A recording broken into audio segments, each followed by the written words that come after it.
to the sky. No reason why.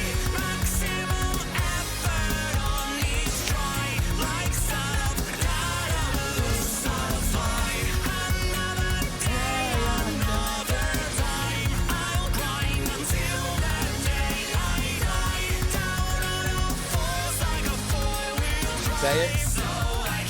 Get to work on time. Hey, welcome to the stream. What's up? What's up? What's up? Welcome to the broadcast. Ooh, hello. Welcome to the Atrioc stream. Good to see you. What an insane day. What an insane day. Moose Density, what's up? 25 months. Thank you very much. Fucks with me. Happy New Year. Dude, what fucking, I got Jim Carrey here. I'll put a hat on.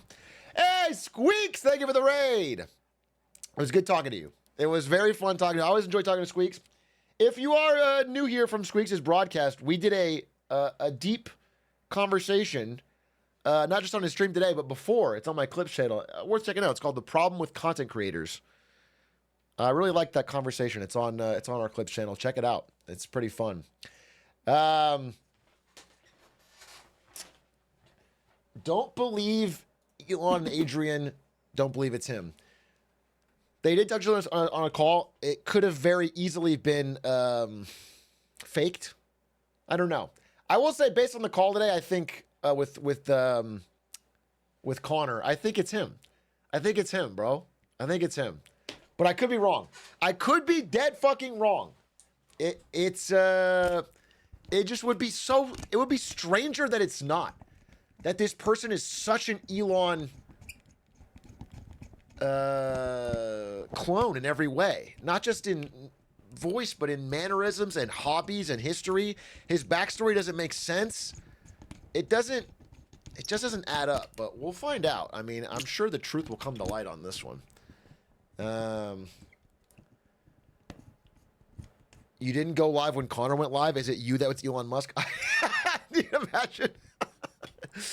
The reason I wasn't live, folks, was because I spend my time as Adrian Dittman. Fuck, I've been caught. Shit. I use a voice changer. Is it time to short Tesla stock yet? No, dude. I think it went up 6% today.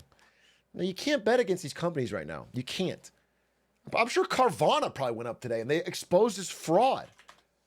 I'll check. We're just in... No, they went down. They crashed today, actually. They're down fucking 20%.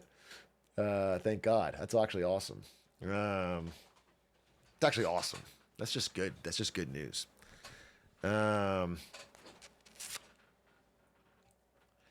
Adrian's an AI made by Elon. No, there's no AI that could perfect that level of... no AI is that antisocial. You ever talk to Claude or ChatGPT? They're better. They're actually easier to talk to. And AI can carry a conversation better than Adrian Dittman. That was miserable. I'm shocked. I'm shocked that I thought it was. Let's say it is Elon. Maybe it's not, but I thought it was Elon the whole time. I'm under the impression it's Elon, and I got bored. Connor Eats Pants making fun of the richest man on earth in Fortnite, and I was getting bored. It's crazy. He's so bad. He wouldn't leave the call. He kept sticking around after he was being open. Like, at least have some self-respect, dude. It's crazy. Connor was mask off, openly insulting him for the last third of it, just to his face. He was just sitting there and not even addressing it, just talking about his fucking Fortnite guns. Yeah, he was trying to get a crash out to end, and he just kept. It was wild. It was wild. Whether it is Elon or not, that was a legendary stream. Shout out to Connor Eats Pants.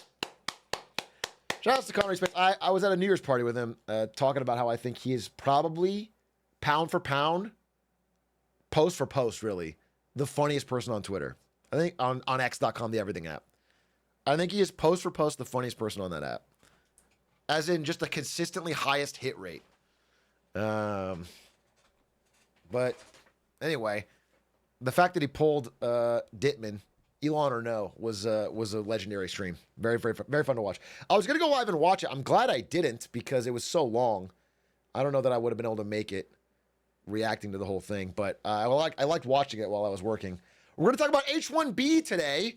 It's this big fucking massive. It feels old, I guess, but it's still raging in a way. Massive drama between all parts of the political sphere on X.com, the everything app.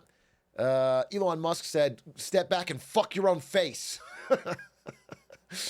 Vivek chimed in. I got the whole summary here. I'll give you my thoughts. We're gonna do that today. We have a couple other things. We have to watch the Legal Eagle Honey video. Apparently, there's a follow-up to that. I thought the honey video was pretty interesting. Talked about with somebody today.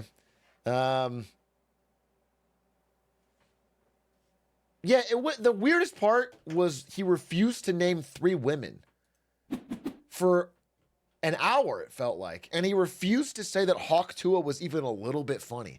He also got really mad at the idea of Grok Tua. Those are all just weird. There were weird parts of it. Did Honey ever sponsor me? No. Honey tried to pay me $10 million, and I said, just by the way you asked, I've already analyzed your business model subtly, and I realized that you are, in fact, a scam that takes part in systematically stealing creator affiliate codes. That's what I said. I had like a That's So Raven moment. And then I called Markiplier and told him my exact theory, and he said, I'm going to steal that verbatim. No, I did not do a Honey ad, but I don't think I had any thing for them to sponsor when they were big. I probably would have taken it because, again, my theory, I told you guys, my theory on Honey at the time was that they were just losing money as part of a scheme to pay a bunch of influencers so they could get a bunch of users so they could cash out and sell to PayPal. Just dump it all on PayPal. I thought that was their grift, which is a standard grift. That's like what all VCs do. I was like, that's fine. That's PayPal's problem. But they were actually stealing from creators and users. So, you think the real Elon would laugh at Grok Tua? That's the test. Adrian Dittman wouldn't laugh at Grok Tua, but the real Elon would think that's hilarious. I don't know. It is very funny to imagine a world where Adrian Dittman isn't Elon and it's just one of the saddest people we've ever met. And Connor just kind of bullied an autistic 20-year-old for, for like 3 hours.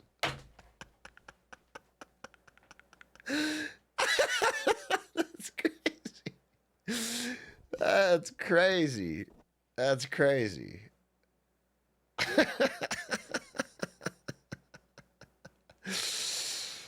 That's crazy. So either world is a truly generational stream. It was definitely sad. It was definitely sad. It was sad. I don't know. It's weird. I'll say it's weird. Adrian to make me a character someone's doing as a bit. Yeah, it's possible. It's possible. Anything's possible on the internet. I think this person, their story doesn't add up. He doesn't pass the smell test. And a lot of things seem to indicate it's Elon, but who knows? Maybe it's not. Maybe it's not. We can't. But I will say that every person, like if they don't know what's going on, and they just pull up in the stream, or like I just had Ari listen to it for 1 second. She goes, "That's Elon." Like Aiden, I had Aiden tune in. The first thing they do is that's Elon. Like it's there's no. So in general, my gut is to say, if it quacks like a duck, it looks like a duck, it's a duck. You know what I'm saying? Let's not overcomplicate it. Maybe we're all falling into this collective delusion that there's anything deeper here. It just, you know what I'm saying? I don't know.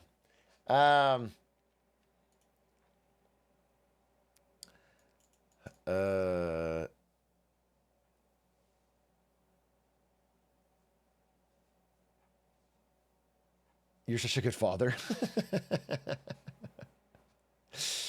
I might be a dad. want to be. Here's the thing. Okay, I'm just gonna tell you. I'll fucking share my life. We were talking about kids. We were talking about kids, and we were thinking about how many kids is the right number. This is like a conversation with a couple friend of ours that are pregnant. We are not. Me and Ari are not. We don't have any kids right now, or pregnancy. But we were talking with them, and it's like, what's the perfect number of kids? And my answer was like, I couldn't imagine myself being able to handle more than 2. 2.1? I feel like after 2, it's like there's just no way I'm able to give. I'm like, I have to let some of them slip after 2. After 2, because I'm not gonna cut back on League of Legends, right? I'm not gonna cut back on smoking weed and watching Dune 2 in the middle of the day. So what? I can't. Do you know what I'm saying? It's not gonna add up. I can't do.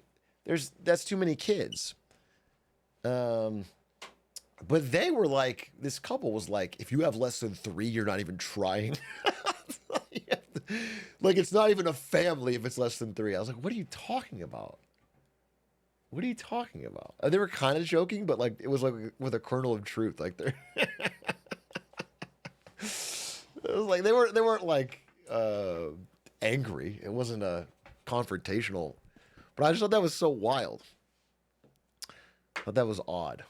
I don't think it'll pop. I mean, I would be happy with 1 kid, but I think a good point that has been made is like, I feel like 1 kid might almost be harder, because then they don't have like I liked having a little brother growing up. I feel like a 1 kid, the chances of them turning out weird are higher. That's what I'll say. I feel like 1 kid, the chance, I'm not saying they will. I'm not saying it's guaranteed. I'm just saying the odds. The odds go up.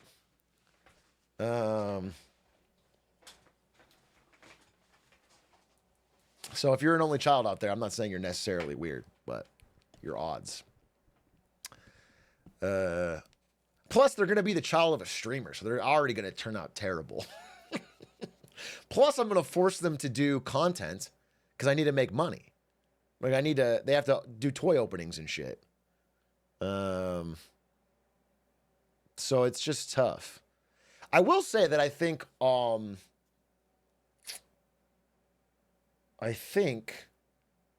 that I'm not going to have to worry about it, because if they ever get annoying, I'll just put on Cocomelon.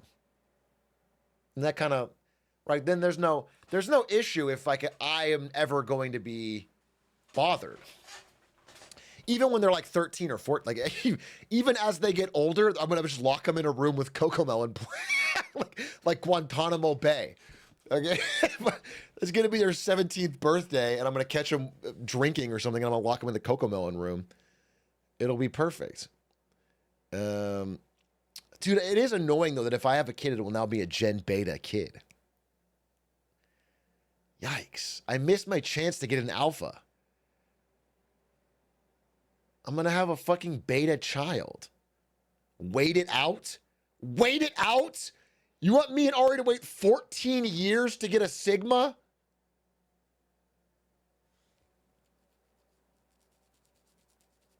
I feel like that's going to be tough. That's going to be tough.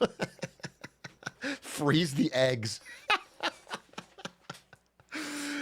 Man, we have to freeze your eggs, because if we have a child, it'll be a beta, and we need a Sigma. Yeah, I'm not 100% sure that speech will go well. I'm not 100%, but I do appreciate the advice. I think all streamers should go to their chat for relationship and life advice. Nobody's wiser than a collection of Twitch chatters. Maybe one is wrong, but when you put them all together, they get exponentially smarter. It's just the way their logic strands interact. It creates such a powerful force. It's the wisdom of the crowd. Yeah, exactly. Famously, all crowds in history were always right. All mobs did the right thing. Every single person who's had their head chopped off in the French Revolution deserved it. They were all. It was the crowd picked the right targets.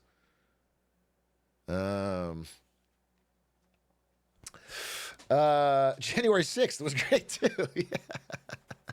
The bigger the mob, the righter they were. Yeah, I'm excited for January 6th for many reasons. Not only will I be storming the Capitol, but I mean, what am I storming the Capitol for? It's crazy. Trump won. Like a victory storming? It's tradition.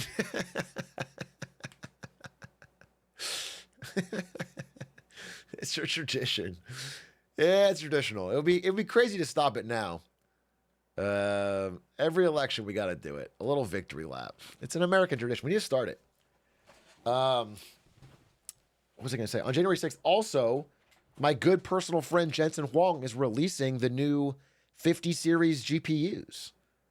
And there should be a fun keynote speech that I'm excited to watch. I'm excited to fucking jump on that. $50 million. It is crazy. So, I mean, I can say it now that I don't work there, right? The prices are high. The prices are high, man. There's no real competition at the highest level. Prices keep going up.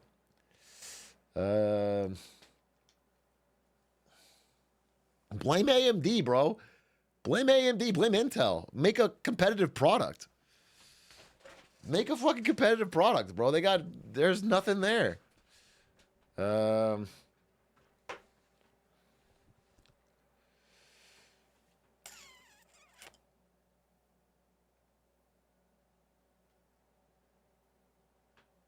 Intel is good, but not for the high-end stuff. Then they're not good. Okay? Well, it's not the low-end stuff that's pricing. The pricing is crazy. NVIDIA is very competitive on all prices where they have competition. But they're not very competitive at like the 90 series level because nobody's competitive there. And it's only for enthusiasts, and enthusiasts pay through the fucking nose. You know what I'm saying? Shroud is going to buy 4 or 5 5090s regardless. And all of Shroud's fans that want to have the same computer will also. So it's like, what is causing them to lower the price? The fucking goodness of Jensen Huang's heart. Do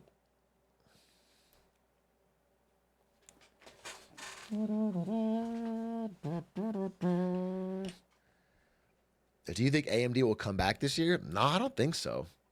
I will say this, though. Pirate Software tweeted. Can I find that tweet? Pirate Software tweeted this. Where was it? He might tweet a lot, so I'm going to go find this. Oh, he didn't tweet that much. Congratulations, Pirate Software. I respect that. He tweeted this.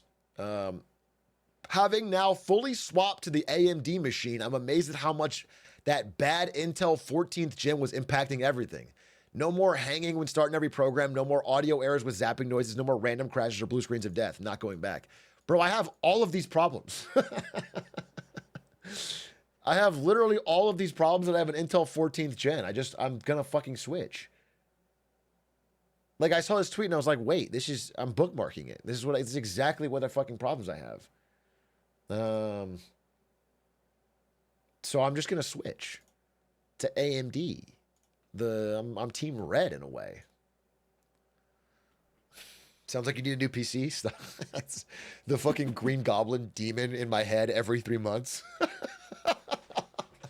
Sounds like you should buy another $5,000 PC, Atrioc. A new PC will solve your problems. No, I'm not going to do that. I'm not going to fucking do that. It's a work expense. You can write it off on your taxes. You're practically making money.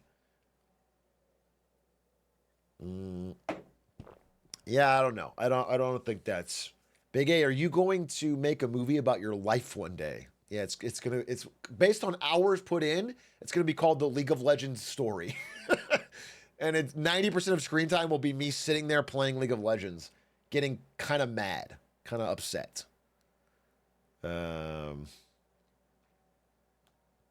It'll be good. By the way, Ludwig got gold, I heard. Shout outs to Ludwig. Got gold. He's back. I respect.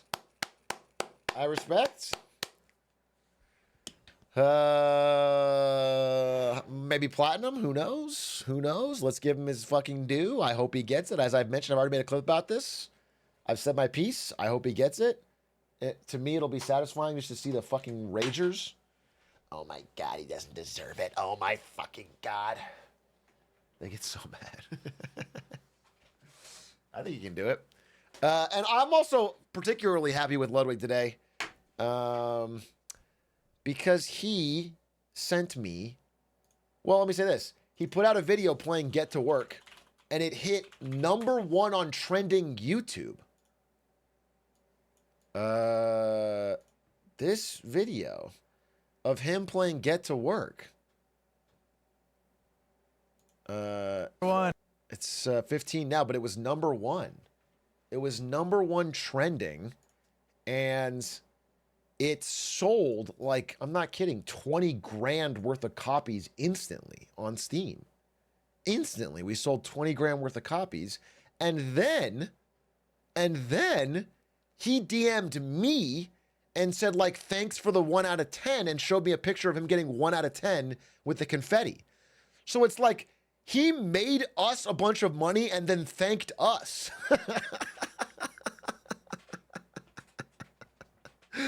That's the fucking best business to be in. Thanks for the 20 bandos, literally. That's art of the deal. Absolutely finessed in every way. Hey, Drop Spindle. Yeah, I mean, he plays the song, and then we need to get that. We have to get that album out, because I really want. Everyone's like trying to search for the song now. They want to fucking hear the song. We need to put it on the. Anyway, shouts Drop Spindle. We do need to do that. Yeah, I'm saying we the way my boss used to say we at Twitch. We need to do this. We need to, but I'm gonna be doing it. Yeah. That's what Drop Spindle is also saying. Yeah, I know. We. Ask says, I'm working on it, waiting on the art. Praise. Oh, PogChamp. Shouts to Ask. Anyway, I'm excited for that. Excited for that. I told some Twitch stories on Squeaks' stream, so if you want to watch, we had a pretty good conversation. If he's not going to use it, I might yoink that and make a clip. It was a good combo. It's just all on his channel, so it'll be weird, but I guess it's good promo.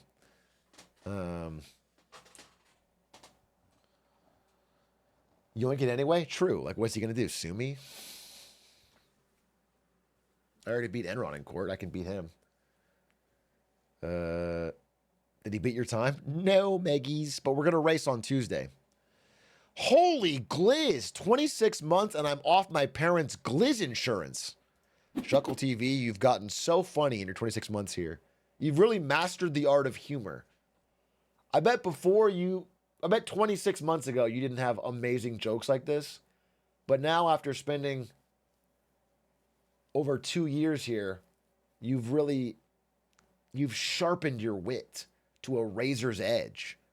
Nobody can make fun of you because you'll fire back with a witty riposte.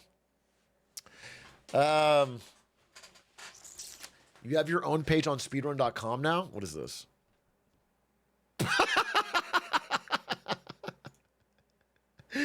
They added bald %? And it's just me and Squeaks? This is my only remaining record on speedrun.com. That doesn't even show up. It doesn't even show. Is it level runs? Dude, all these used to be first, by the way. Every single one of these was first when it was uploaded. Oh, that's a tragedy. Show miscellaneous? Where? Oh, show misc. Oh, there it is. First, baby! Still got a gold. Yeah, I'm a speedrunner. It's not a big deal. I'm something like... just kind of a pioneer of the speedrunning industry. I kind of make games move fast, in a way. It's me at a party. What's bald %? If you have to ask, you don't know. Dude, Here's the leaderboards for ball percents, and the link to my VOD is Atrioc reacts to Mr. Beast's new TV show.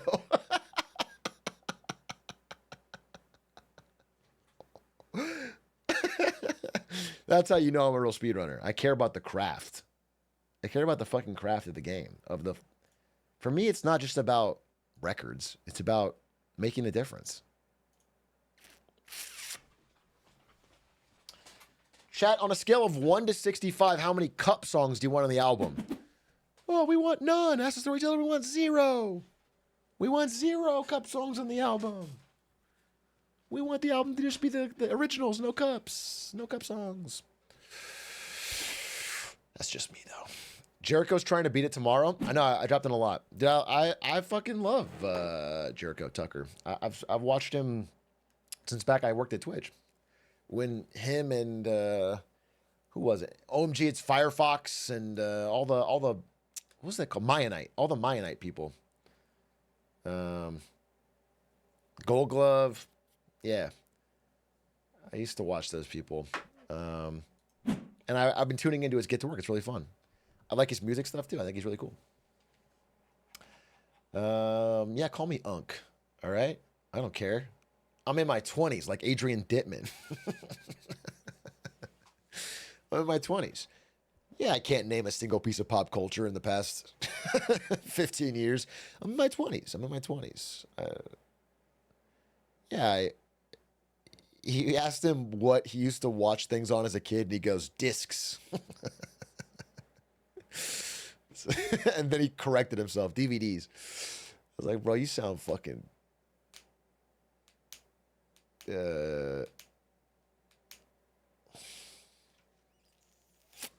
They are disc shaped. I mean, they're discs, but nobody called it that unless you're super fucking old. Kids said DVDs.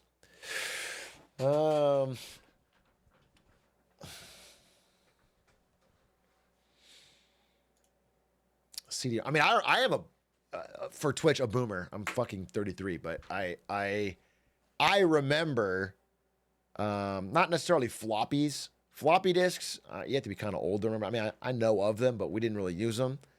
But I remember when you'd buy a game at fucking Target or Walmart or whatever, and you'd bring it home and it would have like 4 to 8 CD-ROMs. And you'd have to put one in, and it would start installing and fill a quarter of the way up, and it'd go, and you'd have to put the second one in, and you have to keep doing that to install KOTOR and stuff.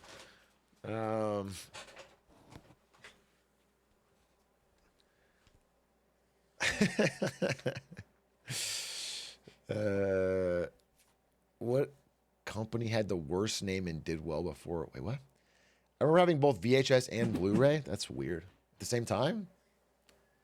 Your family had a PlayStation 3 and a VHS player? And you just skipped the middle? What's the other boomer shit that I was like, that's tech that seemed like it would be important, but it's really only a small type of people? Like iPods. Really, iPods. I think iPods had a small shelf life on the cosmic scheme of things. Like it was everywhere. It was massive, and then it's gone. It was just a short period of time. Because iPods, what was it, like 2001 or 2 they come out? When did iPod release? iPod release date. 2001, nailed it. And then by 2007, we have the iPhone, and that basically killed it. So it's like a 6-year period where it was the biggest thing in the world, and they had insane commercials, and everyone loved them, and everyone couldn't live without an iPod. By the way, probably the best piece of marketing copy ever that I've seen in my lifetime. 1,000 songs in your pocket. Just perfect. Just the perfect line. Ah, man, that's just so good. Imagine only 1,000 skin age. It's funny because, yeah, we have more than that now, but I feel like people listen to less. I feel like somehow the paradox of choice is that people have now narrowed their music interests down to like extremely few things at one time. Me, myself included. I think I have a smaller. Back when I had an iPod, I would try to fill it. Now I have a lot, and I would shuffle through it, and I would find. I mean, I was also younger. I think when you're younger, you just find more new artists. But I sincerely feel like I've offloaded it more to like Spotify algorithms to find new shit. I used to do the work, get to work.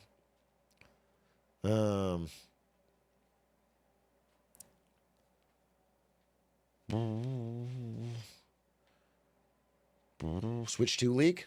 I mean, I've seen it. It's Nintendo Switch 2 promo leaked.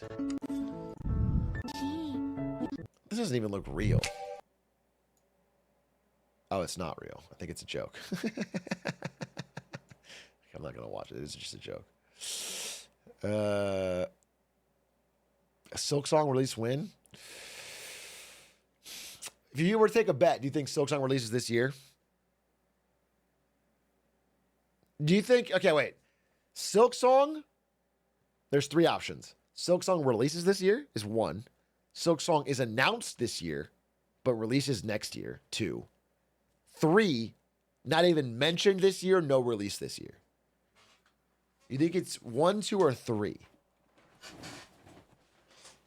I feel like it's gotta be. This is gonna sound crazy. You're not gonna believe me, and time will prove me a fool.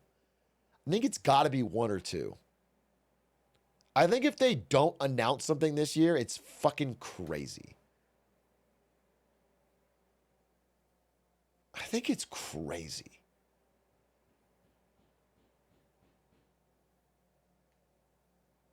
You said that a year ago? I didn't. How many years has it been since they said it was coming out in a year? That's what threw me off, by the way. We watched that live. It was 2 years. Or 3. That was 2022. That was the Pop-a-thon. Because I remember it was during the Pop-a-thon, we all watched the keynote, and they said, this game's releasing within 1 year. Guaranteed. And then people asked on Twitter, and then Xbox account said, yes, within 1 year. And then Jason Schreier predicted it's coming out this year. I mean, I don't know if he has any deeper knowledge on it than anyone else, but I just think we gotta get a concrete answer this year. And I know that sounds crazy. Like, why is it different? I think it is different. It just feels different. But I could be wrong. Certainly wouldn't put it in our predictions, but that's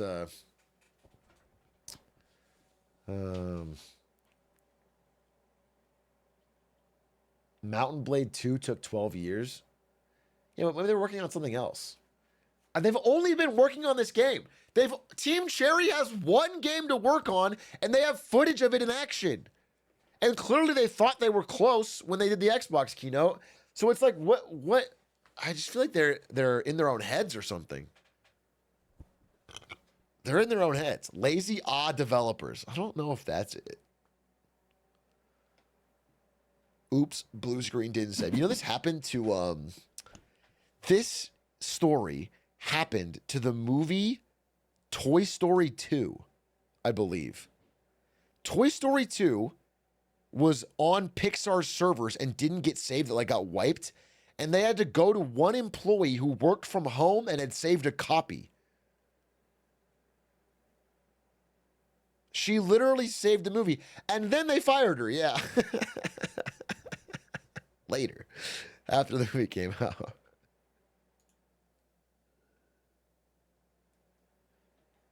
Connor made, off of that video, off that stream, $29.33. Easy money. Easy money. Easy money. That's a W, dude. Guys, if you are out there wondering how do you make money in this economy, just interview Elon Musk or Elon Musk impersonators while playing Fortnite. That shit adds up. That is cash in your pocket. If you say you can't pay for a house or health insurance and you're not interviewing Elon Musk, then I know you're fucking lazy. You're lazy. You're not doing the work. Have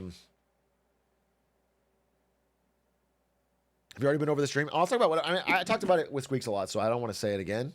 a lot of Tweaks viewers in here that already heard, but Adrian Dittman or Elon Musk, tough to say, was on Connor's stream, and it was just kind of sad. It was just kind of sad. The guy seemed really odd, just really odd. So if it is him, it's depressing. He just said things like, I don't care about music or sports or culture or pop culture or knowing anything. I think all women nowadays are low value. And but also said that I'm smarter. I'm smart. I'm really smart. I'm smarter than other people. And like it felt like very stereotypical, like, lonely, shy kid. But for ostensibly an extremely wealthy, rich man in the world. Yeah, and then name 3 women. Yeah, he couldn't. He just didn't want to, but it was weird. It was just a weird. He kept getting stuck on, like, he couldn't bounce or roll with anything. It just made me want to. I don't know.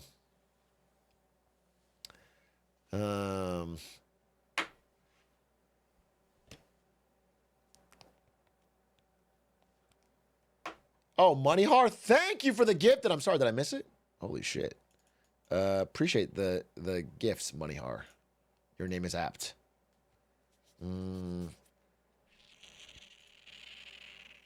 Is Super Sad and Nuri is the most powerful man on the planet? I mean, I don't think he's the most powerful man on the planet. He's the richest.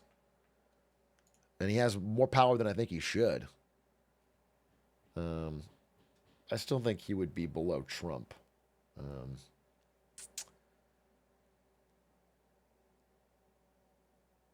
I missing gifted? I don't even see them. It doesn't show up in my thing. Tier list on most powerful people on the planet. Tier list of most powerful people on the planet. I mean, the big ones are world leaders. Ostensibly ones that don't. I mean, so I would say, given the power of their countries and also the fact that it's the beginning of his term, in the S tier would be Xi Jinping, Trump. Maybe just those 2. I was going to give Putin, but I don't think Russia has the sauce like that. And yeah, Faker. Faker. I think Modi is up there for sure. But I don't know if I want to. Yeah, I guess. Yeah, I'd say he has a lot of influence just because of the way India is courting both the G7 and BRICS at the same time. I think Modi has a lot of ability to influence global affairs, depending on how he swings. Trudeau? Canada? Bro, I don't care who leads Canada. You're not in the S tier. Who the fuck? Canada's like a Texas town in economic output. Trudeau? By the way, Trudeau will be out of power in 6 months. I wouldn't even put Trudeau as the fucking top 10 most powerful Canadians. No, dude, I would. No, I don't. I would not. I mean, we can't. I'm not going to do all. The A tier is 1 million people. The A tier is a ton of people. But I think in A tier is Elon Musk. I don't love it. I'm not happy about it. I think Elon Musk is in A tier, easily. And I think there's many world leaders that fall under Elon Musk in terms of power and influence. LeBron James, Bronny James influences a lot of things. Bronny James. T Swift? No, not an eight. I mean, T Swift couldn't even influence the American election. she didn't fucking move any votes. I put T Swift in maybe B. I mean, she's economically incredibly powerful. But I feel like old school style celebrities And I'm talking about like old school movie stars, musicians. There's a little bit different for the new school ones who have truly built a social media thing. But old school celebrities actually have very little power. They have a lot of money, but they have actually relatively very little influence. They can't, it's like becoming more and more obvious. People don't, they just separate it in their mind and they don't listen to them on anything else. So I don't know that I would put them, like I legitimately think, and this is maybe a little crazy, and this is maybe not true, but it's at least in the conversation. I think someone like Aiden Ross or Kai Cenat has more direct influence. Maybe not Taylor Swift, but over like a movie star. Let me think of like someone more famous, like John Cena, for example. I think Kai Cenat has way more influence over his audience than John Cena has over his, even though John Cena has a bigger platform or is more famous. Because of the way celebrity is changing in the internet age. I don't think that's a good thing either. I'm just saying that's the way. I think old school celebrities are all finding themselves at the limit of they're not really able to do much. Coco Melon? Yeah, I don't know. Yeah, but these are the big three. I think these are the big three. Would anybody else on earth truly be considered on the level of Xi Jinping, Donald Trump, or Modi? I don't think so. The only one I would say is maybe Putin. But I just don't think Russia has the sauce.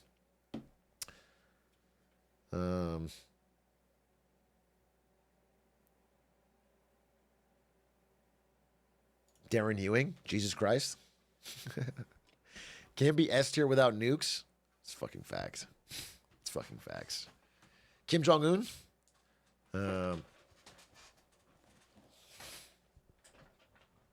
So right-wing dictators? I mean, yeah, authoritarians of big economies are going to be extremely powerful because they have a lot at their disposal and no checks and balances.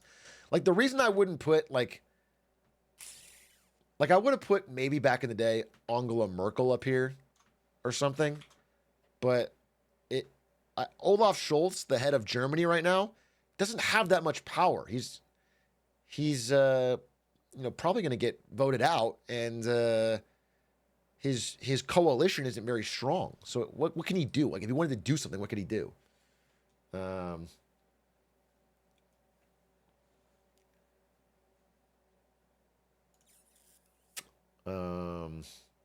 TSMC CEO. I don't know if he's got leverage, but if he ever uses it, he's kind of fucked. So I don't know. Anyway, that's that.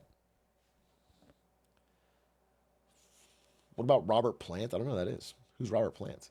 Have you tried the AI YouTube generated video ideas thing? No, what is that from?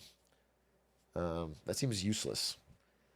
I tried ChatGPT generating YouTube video ideas one time, and they were all terrible. So I was from YouTube? YouTube video idea generator.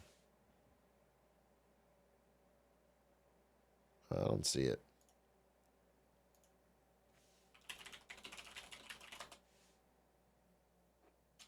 It's in your dashboard. Okay, I just tried vidIQ's thing. Would any of these be good ideas? Simulating a stock market crash in a video game. What can we learn? Top 5 finance games for aspiring entrepreneurs. Role-playing as a CEO. I mean, this one would be cool, but it would be nearly impossible. It would be so dope to like on stream corner the market for rune scimitars in RuneScape or something and then fucking pump and dump. But what an insane level of effort to, or EVE Online, but that's like your full-time job. You have to fucking work with a team for multiple years. What about how to use game mechanics to teach kids about personal finance? That's not necessarily terrible. I wouldn't say like the how-to is terrible. I think a video where you explain certain aspects of personal finance using video game terminology would be kind of based. That'd be kind of cool. Where you like everything, like the 10 concepts from finance explained like WoW or explained like League of Legends or whatever. I think that'd be kind of hype. But how to nice. Wait a minute, this guy's cooking. Wait a fucking minute. How to Wait, I can't wear this hat because then it looks like my outfit matches. If I wear this hat, it looks like it's all one color. It looks like I'm working at a fucking corporate themed pizza place or something. It's too beige. Look at the beige store.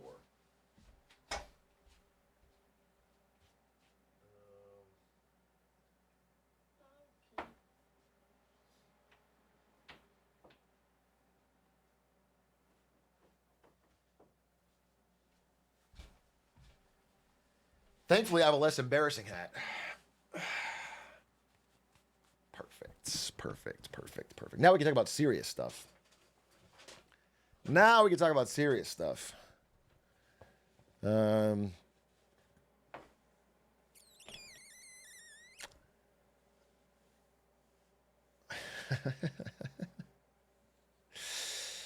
Hawk, Tua, and the Rizzler are connected to the Industrial Revolution and its consequences to society. Yeah, sure. It's not that deep, actually. That's actually just true. It's not even spitting. Most things are. Do you think we shouldn't have had the Industrial Revolution because you don't like the Rizzler? You think we should be a pre-industrial agrarian society because you're not a fan of the Rizzler? You'd prefer if we all died of dysentery.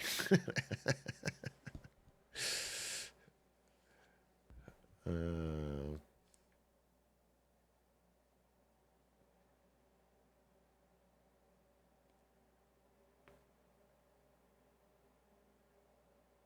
you think that Connor had power over Elon Musk even for a second during his stream?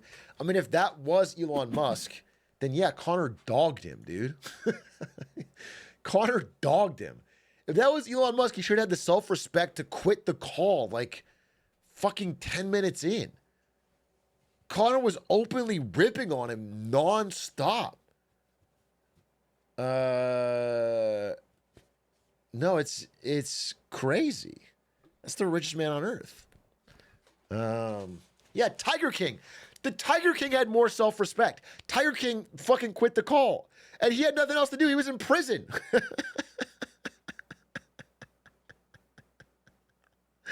But Elon Musk had a fucking humiliation fetish, dude.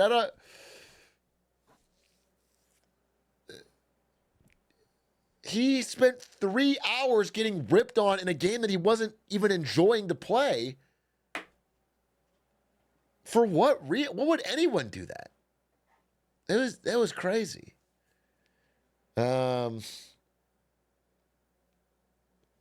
He just dude. You know what that reminds me of? It's so sad. This is like, oh, this is actually so sad. But like, when somebody's little brother tags along with the group and everyone's ripping on them or making fun of them, but they don't want to leave because they still want to, like, they just ignore it and move on. That's honestly kind of what it felt like, now that I think about it. Or like when you invite someone to the Discord to play a game, but you need a fourth, but like you're not, and they're not. I'm starting the pro Elon movement. He's actually a sympathetic figure. He's actually,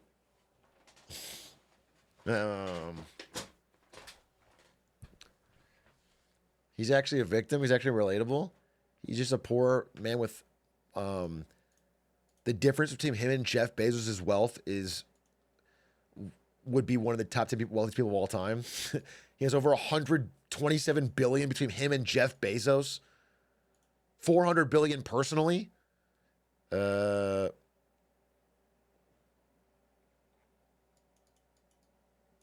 bit broke, yeah.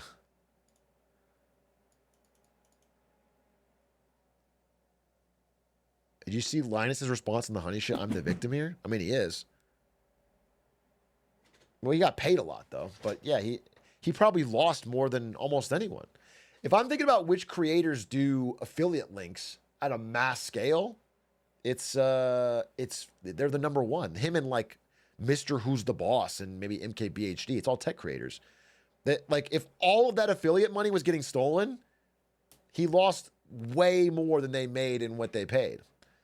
So yeah, I mean, but he's not the victim in that like he's hurting in any way. He made a ton of money and Honey paid him a lot of money. But yeah, he got scammed 100%. I don't think he's well, it's tough to say. It's crazy because the Honey scam is so obvious in hindsight, but nobody called it out. I don't blame him for not understanding that the browser was doing what it was doing. It is funny that he found out about it though, didn't tell anybody, quit Honey, and then signed up for promoted a different browser app that did the same thing. That's just stupid. That's just stupid. That's just not a smart way to conduct yourself. Markiplier knew all along. Markiplier very intelligently said, I don't know what's going on, but something is up because they're spending too much money, which is smart. But he didn't call it. Markiplier didn't call it like saying, I know exactly what they're doing. This is how he just said, I don't know, which is incredible intuition, incredible foresight. He's been around the YouTube business for a long time and he realized something had to be up. It's too good to be true. It probably is. But he didn't, you could be forgiven for hearing that and thinking, okay, well, I want this deal.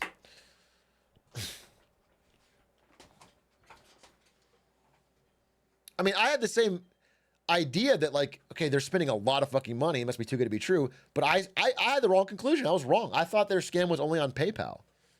I thought it was just a simple, stupid app that Google searched for coupon codes and then put them in. I thought that's what I thought.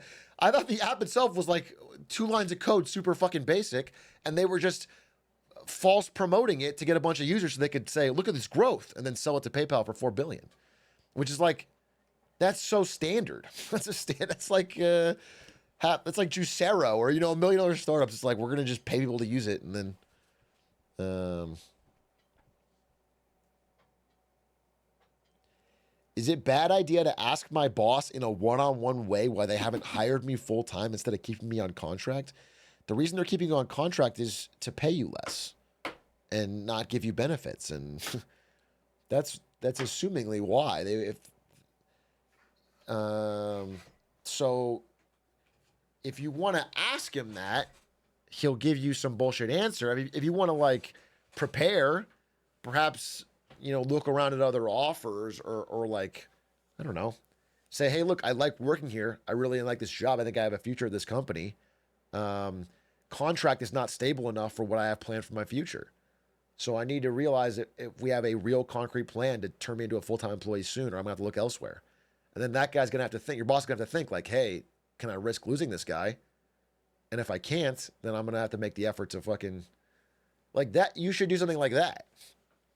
But make sure that like, it's a tough time to job search right now. So make sure, if he calls your bluff totally and you're fucked, that you're not fucked.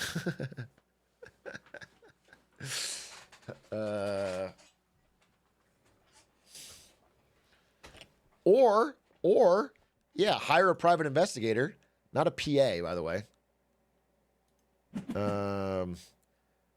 Was it PA's personal assistant? Hire a private investigator and get some dirt on him. And then it's like, hey, yeah, PI. Hey, boss, noticed you haven't been spending time with your wife. Saw you go to a motel the other day and then threatened to fucking reveal, and then suddenly you get fucking promoted. Easy clap. Little blackmail. Just bluff it. You forgot to get the dirt, so you just come in there and like, please God, be having an affair. Just blind call out everything. Just call it the affair. If that doesn't work, call it a secret drug habit. And if that doesn't work, call out like that he's been scamming the business and embezzling. Just call out every possible thing. And then if he looks shocked, triple down. It's over. I know what you did. And if you don't want everyone else to know about it too, then you're going to wire me 20 grand in unmarked bills.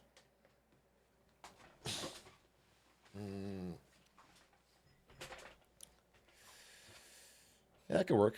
That could work. That could work. That could work. That could work. Wire unmarked bills. Fuck! My schemes are unraveling before my very eyes! Oh, fuck! My scheme's falling apart!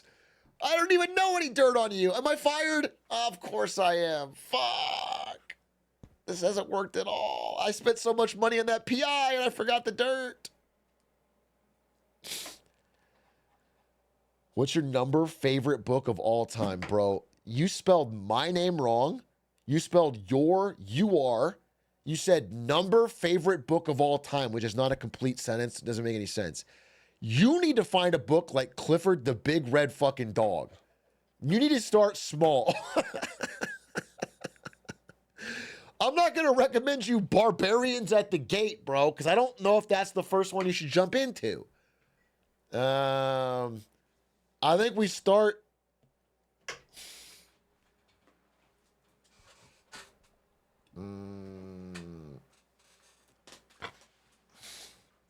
I read a fuck ton over the holiday break. I want to talk to you about two of them.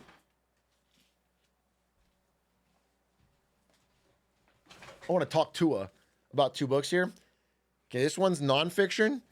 I'm going to be making a presentation on this and pissing off a lot of Germans probably.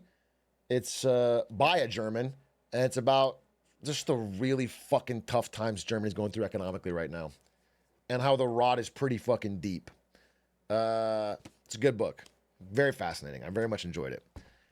This book was recommended to me by Rachel. She's been on the stream a couple times. It's called Blood Over Brighthaven. It's what I would call like a female Red Rising almost. It's like, it's, you know, books like Red Rising or The Will of the Many or whatever are books about, they're like fun, adventurous, easy to read books about like a hero character that you can kind of like self-insert. Power fantasy is a good word. The main character is kind of awesome. Do you know what I'm saying? It's not smut. It's not smut. The main character is kind of awesome and does everything. This is a little different. So you want me to read this book because it's like a female version. I think it's more written from women. And it's about a woman who's like so dumb smart that she becomes the first woman ever to get invited to study at the Mage Academy. It's all men there. And every man in this book is such an asshole. Not everyone, pretty much everyone. Pretty much every man in this book is like the worst. Just mustache twirling evil. Like, she gets into the academy and like everyone is instantly omega mean to her, and not even like subtly, like little microaggressions. You know what's funny is like, so the author is M.L. Wang. I don't know her history or her backstory, but the way her magic system in this book is just programming. It's 100% programming. They sit down at a magic computer and they type in fucking, you know, it's programming. It's literally a book about a woman going to fucking MIT or something and like getting, it is actually what this book is. So, the magic system is programming, and she's incredibly good at it, but then she gets to the college and like people are fucking assholes, and like right off the rip, like within a day, there's like someone openly pulling her aside in the library and telling you the only way you got here is by sleeping with your teacher or whatever. You know, it's like it's you know, it's like they're very blatant. It's not subtle. It's not microaggressions. Everything is macroaggressions. So that's how it like starts. But then I don't want to spoil it because maybe somebody will read it, and it is pretty new. There's like a massive pivot and twist.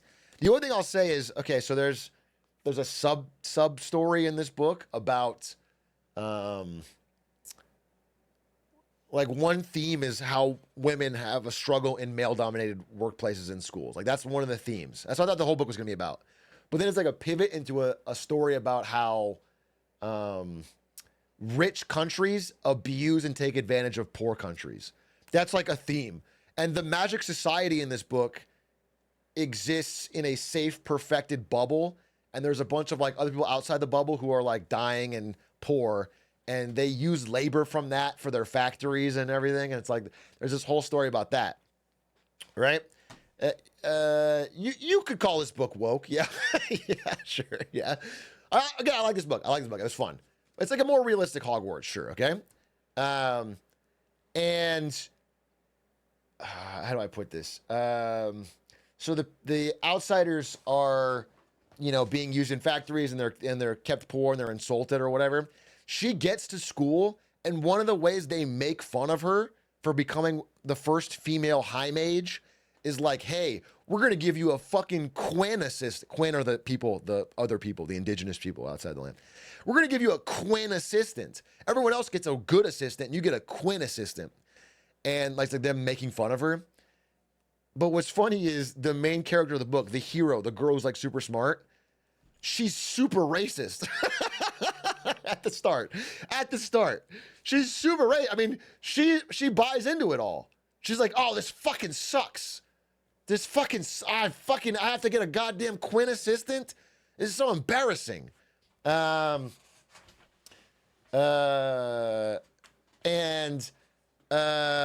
she gets the Quinn assistant, and then it gets kind of weird, because if it was gender flipped, this would be fucking awful. She is now his boss, and it turns out he's kind of hot. It's not smut. There's no smut. I actually have a chapter left.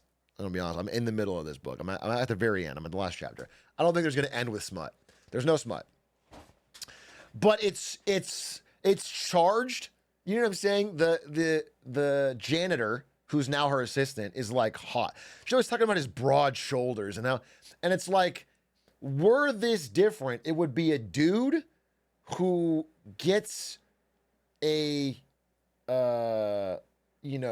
lower caste system female employee with incredible power over her, and then ogles her while also mansplaining to her how magic works. Now it's different because, you know what I'm saying, but it is odd if you think about it.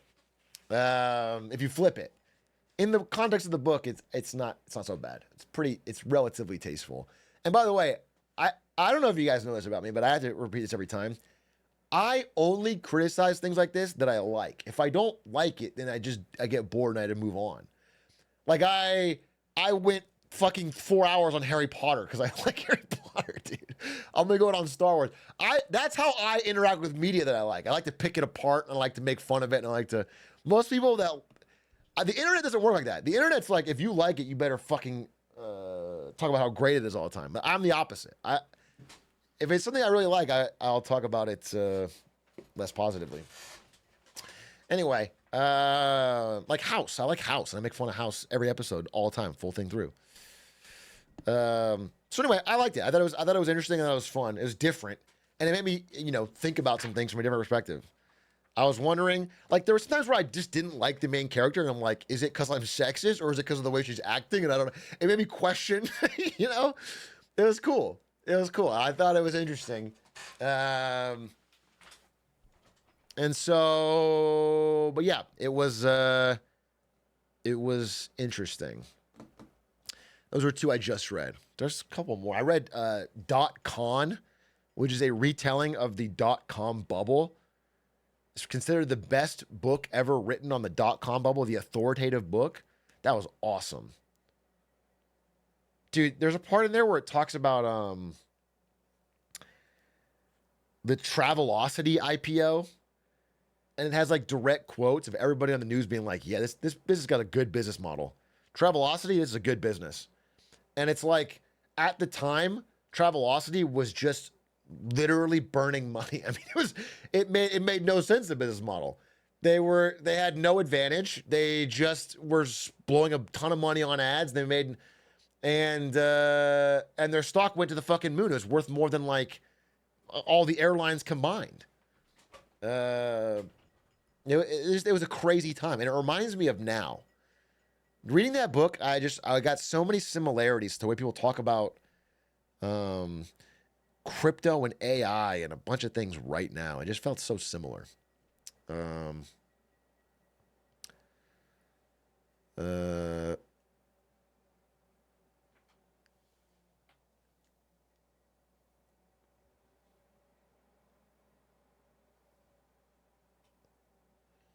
Listen up, liberal. Travelocity stock only goes up. Facts. Facts. Do you have a reading list we can view? I think someone made one. It's called bigabookclub.com. We got a good community. Big A Book Club. I'm not going to do this again until I find a good book. The problem is I tried to start a book club and I picked the absolute worst possible book. A book that I also hated. And so I don't want to do it again until I find a book that I'm guaranteed is good.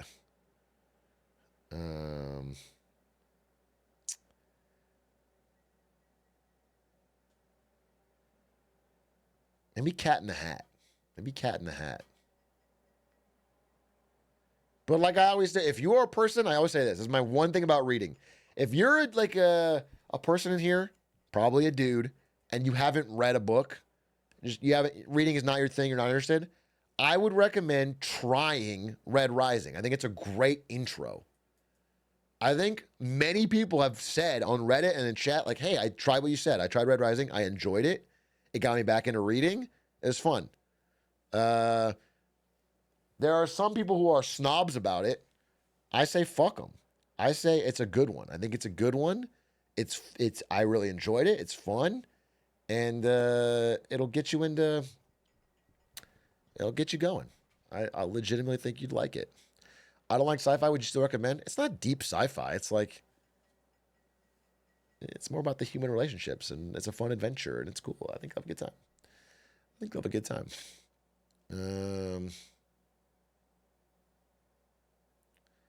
Stan's generational hater on it. If Stans didn't hate something, I'd be scared. I would wonder if he's feeling off. I played basketball with Stans today. I love Stans. But he's always been a hater on media. He has very particular traits and things that he likes. And he's not... It's good. It makes it... When he likes something, then you know it's worth checking out. Because it's rare. He doesn't give it out easy. He beat my ass on a 1v1 today, by the way. I have to say that openly. We played basketball 1v1. Stans cooked me 7-3. Cooked me, really. And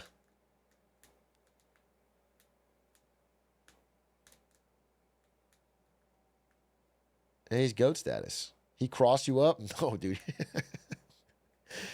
No, it was more like it was grindy. Took a little while. It's more like Stans I'm just bad. He knows when I'm going to try to shoot, and he just blocks like every shot, bro. I'll be honest with you. Stans blocks me all the fucking time.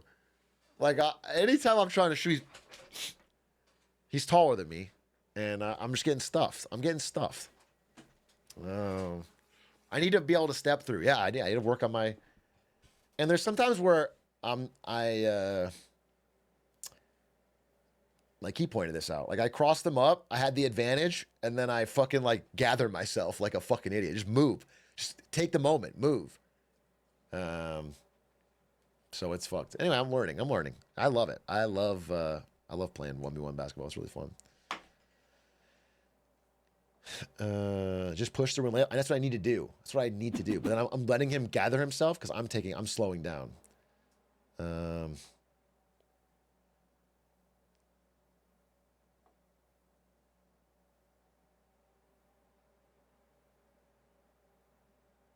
I've watched hundreds of hours of Twitch content on YouTube last year, but never really used Twitch for more than a few minutes. Today is the most time spent watching live, and I have to say I get it now. What do you think can be done to get people to actually come over from YouTube sooner? We don't. I'm gonna say to you what people said about Italian immigrants in the 1920s. We don't need more of them. This will come in handy later. Okay, we don't need people coming more over from YouTube. This is a part of my presentation. We'll get there. Okay, believe me. Still true to this day. It's funny now. Wasn't so funny then. Like I said, I'm not trying to get everyone to come over.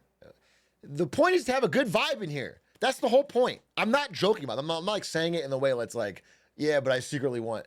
I want to have a good vibe in here because it's the only way to get a good video. It's the only way to get a good video. If I lost the vibe in here, then I'm not happy to stream, and then I don't get a good video, and then the vibe here I have to work hard on getting the vibe in here good, so that I can.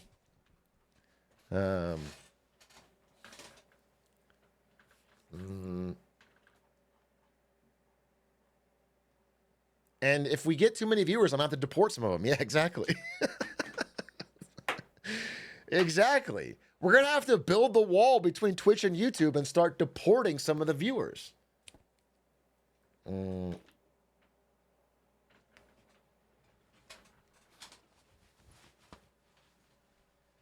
Yeti's putting on his ice outfit.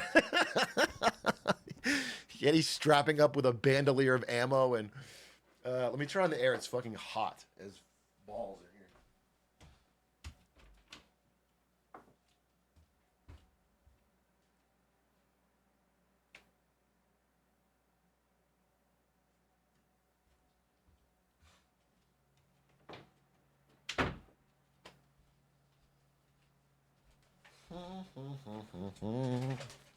Yep, Kale. Yep, Kale. 2025. Yep, Kale.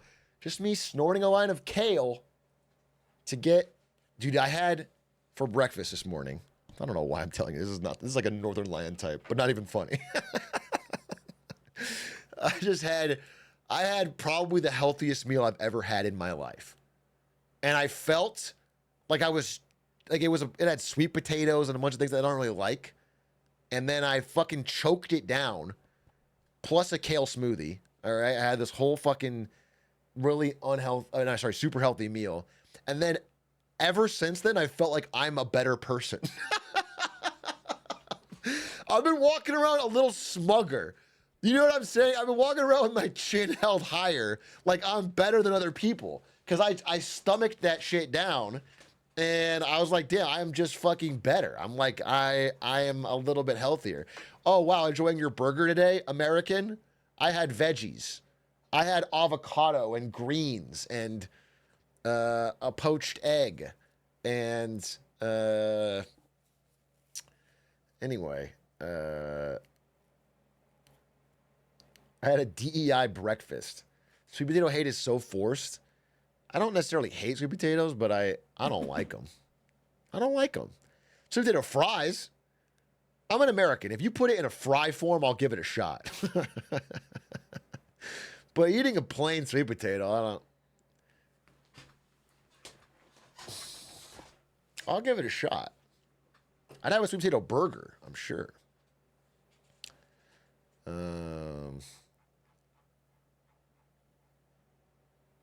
Who made the Duntat song? It's too good. You know, we don't know. Isn't it crazy? It's like lost to history. There's no way to give credit to anyone. Fuck. It might have been me, actually. I'm not 100% sure. I think it might have been. I might have sang it. It's tough to remember. I do a lot of work, so. No, it was the Atrioc and Drop Spindle did this song, the actual singing. Very, very hilarious and fun and well-produced song that I think is the heart of the game. I think it is the beating heart of that game is the free hat 2 songs that levels it up.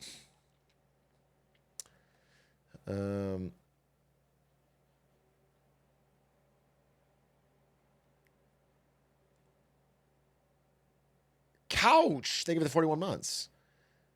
What are your thoughts on Squid Game Season 2? I haven't seen it. Was it worth it? Let me work it. I haven't seen it. I have not seen Squid Game Season 2. I saw a promo and it looked like they were doing red light, green light again. And I was like, I don't care. Like, I literally saw a promo and it was the same guy from the first one doing red light, green light again. And I was like, I've already seen it. And then I just didn't feel interested. I could still watch it, though. I'm not like my time is that valuable. I could fucking watch it. I just, I wasn't super interested.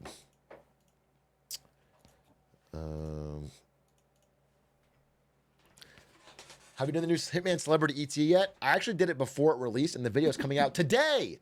Today, me, Spectacore, and Linkus played the Hitman Celebrity Elusive Target before it was released. So we were the first human beings to play it. And we recorded offline, and the video comes out today, editing with our first takes. We also weren't allowed to use items that everyone else is using now that it's released. We only had a very limited pool of items. So we came up with pretty unique strategies. I thought it was pretty pog. And I also will say this, the video says as well, but it's the best elusive target ever made. In the history of Hitman, it's the best ET ever made, and we had a really fun time. Check out the video. It should come out. It should be out by now, actually. I'm kind of not annoyed, because I love my editors.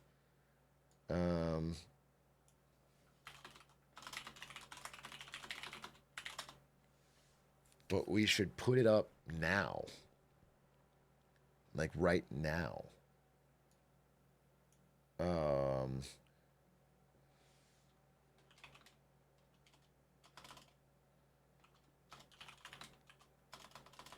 How Hitman speedrunners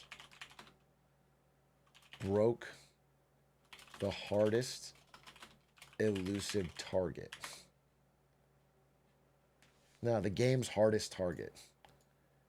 The game's hardest target. Boom, that's a fire title. I already have a thumbnail. Thumbnail's already made.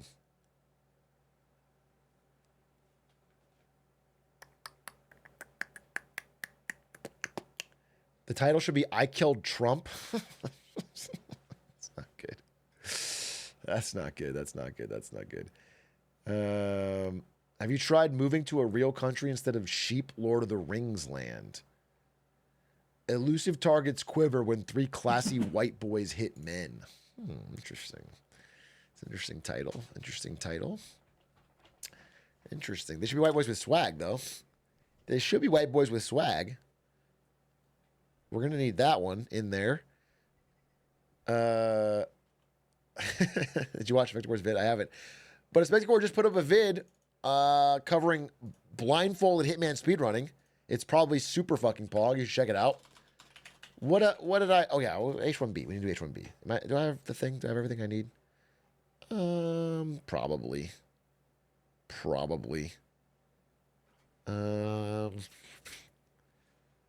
Yeah, fuck it. Why not?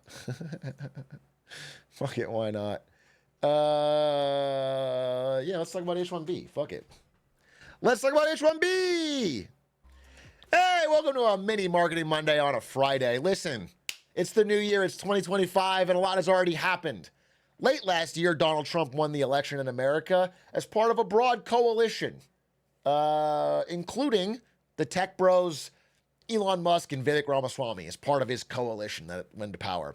And early into this year, we've already seen a little bit of drama pop up within this, a little fracture, a little split appear in this coalition. With a H1B drama happening on X.com, the everything platform, and getting pretty heated. Severe, harsh words were said across multiple different groups. There are 4 groups at play, all infighting as part of this H1B drama. Let me introduce the 4 groups and I'll tell you what the H1B stuff is, all right? So there are, of course, the rich tech bros, pictured here with Elon Musk and Vivek Ramaswamy. The rich tech bros the impetus, the start for all this drama, but they're only one of the four factions. The second faction, American workers, broadly. Now, this is a broad topic that cares many different people, but broadly, they had the same goals and aims. Then there was foreign workers, basically the same class as these people, but from a different country. Okay, they have their own goals and aims, and they also were a part of this fight and arguing and had things to say. And then there were racists.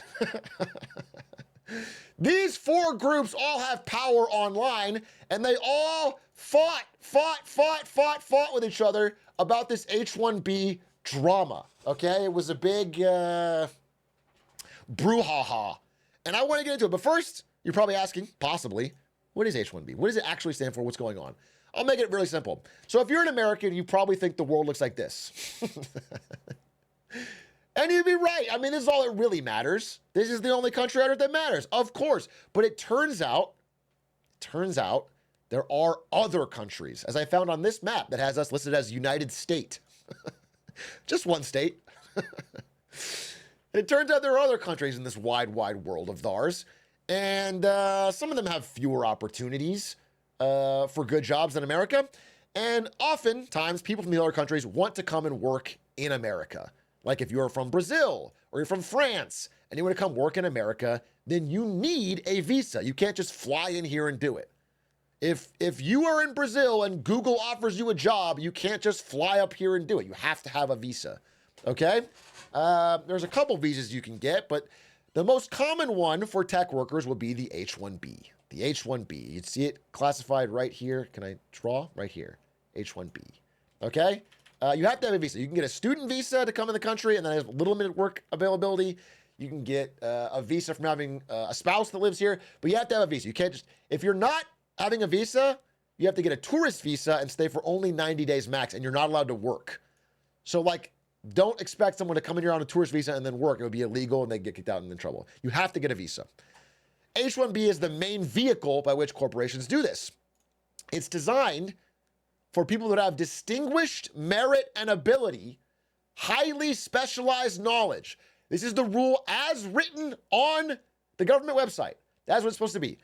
If you are an American company and you think that you can't find somebody of distinguished merit and ability with highly specialized knowledge, you cannot find this from the US workforce, then you are allowed to apply for an H-1B visa to get somebody overseas.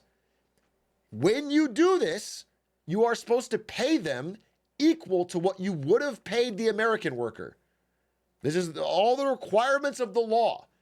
You have to find somebody who you cannot find in America, and you have to pay them equal to what you would have paid the American worker. Remember this, because this is the core of the H-1B program.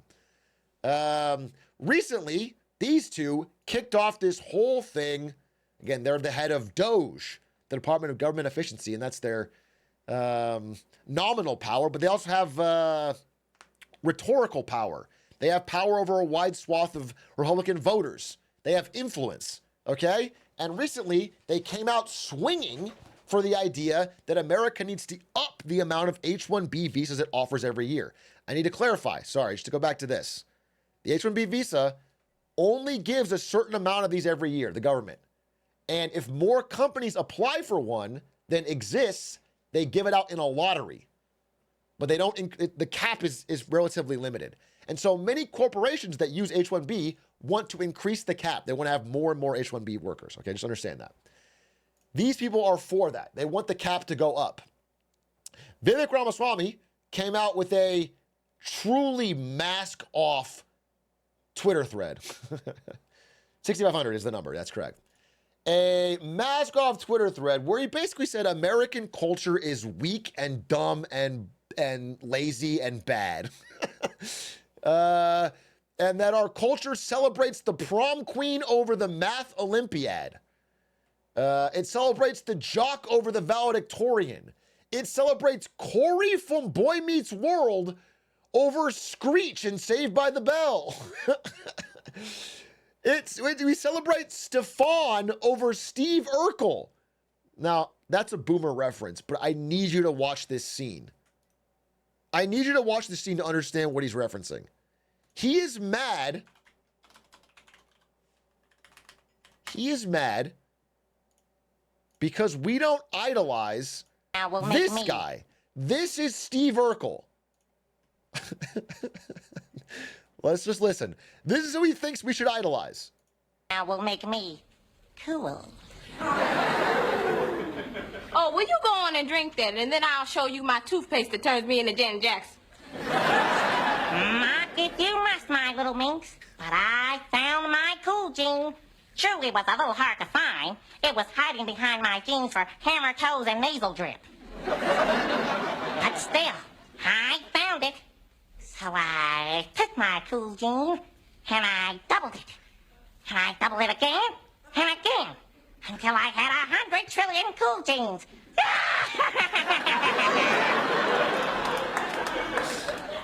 Steve, you're scaring me. I'm sorry.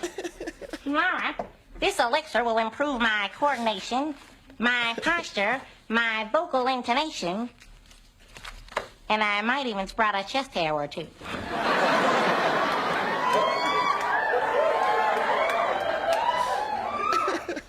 First, you better sprout a chest. Hey, yo! Excuse me, ma'am? Are you trying to ruin America's culture? Show this man some fucking respect. Not fucking cool. You're the reason we're losing as a country, ma'am. Steve, is that stuff safe? Who knows? Steve. Tired of Steve Urkel, were you? Wanted someone better, did you? Someone cool. Well, through the teeth, over the gums, look out, stomach, here it comes. Steve, stop. Ooh. Cool jeans taste like Snapple.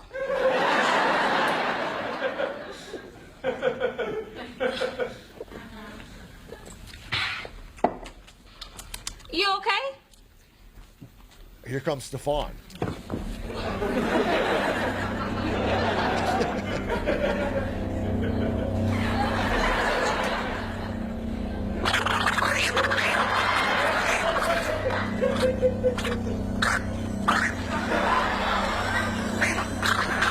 The vax!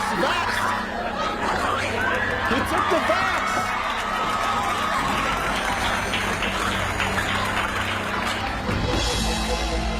Steve!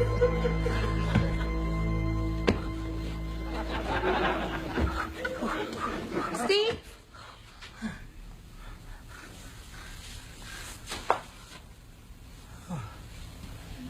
Steve.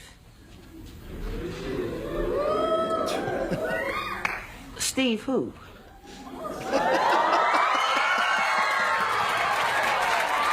Why is he suddenly hot? He just put his suspenders down and suddenly he's fucking hot.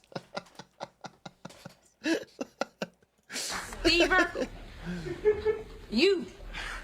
No. There is no Steve here. I'm Stefan, sweet thing. Anyway, our country's ruined because we admire Stefan and not Steve. That's Vivek's point. Let me go back here.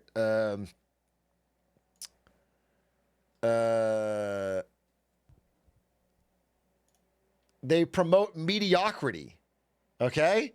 Then he said, we need more movies like Whiplash, fewer reruns of Friends, more math tutoring, fewer sleepovers, more weekend science competitions, fewer Saturday morning cartoons.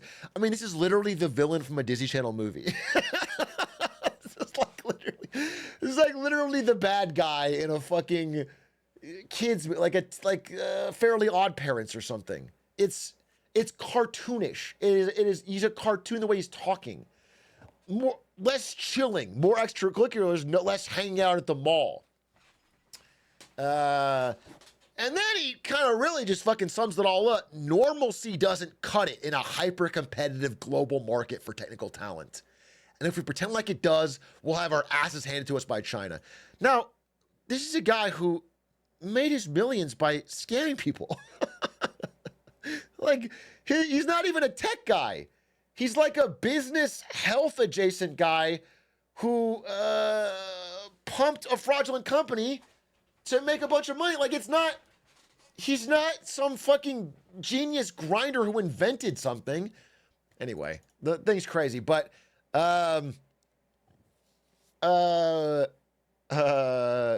Elon Musk chimed in with serious diehard support. We need a higher H-1B cap. We need more H-1Bs. And he got vicious with it. And he got pushback from a lot of people ostensibly part of the MAGA right. Like, that's who he talks to on Twitter. And they were pushing back on him against this. And he said, take a big step back and fuck yourself in the face. Started just fucking, he went like insane. I'll go to war. This issue with Alex, which you cannot believe, and this continued on, but like, I will go to war on this. This is 100%. And then, as people started disagreeing with them, he started cutting their verification badges, demonetizing them. I think Laura Loomer, who I don't support in any way, but Laura Loomer got her account suspended and unbanned. So, he starts going against the whole free speech maximalist type shit. I mean, instantly, the second you disagree with on this. So, first thing I want to say, I looked into this. I have an open mind. I'm not part of either of these camps. I wanted to really understand, how is H-1B used in the real world? Not what it talks about, not what it says. How is H-1B used in the real world? So first thing I want to take issue with is this. When we talk about the idea that we need to bring the world's very best, the super geniuses, where America benefits from super geniuses. Of course, absolutely true. That exists, and it is called the O1 visa. It already exists, and it's for anyone with extraordinary ability or achievement or talent. Anyone who's invented something great or done something amazing or an extremely top graduate, published a lot of work, this exists. It has already been used to give citizenship, a visa, and eventually a green card, to people like Lincoln 7. Lincoln 7 has an O1 visa for having an incredible speedrunning time. It's not impossible to get, okay? Lincoln has an O1 visa. He got it for being an incredible speedrunner. He's extraordinary. He's one of the world's best. He's notable. He's been published works, and he got an O1 visa. It exists, and it's possible, and it can be used to bring in people of extraordinary talent. The way I am seeing H-1Bs used when I look into it is largely for companies to fire people and save money. Disney, for example, famously took a massive part of their accounting department, fired them all at once, brought in a bunch of H-1B workers at the minimum they could pay them, which is a level 1 accountant, and they made the old workers train the new ones.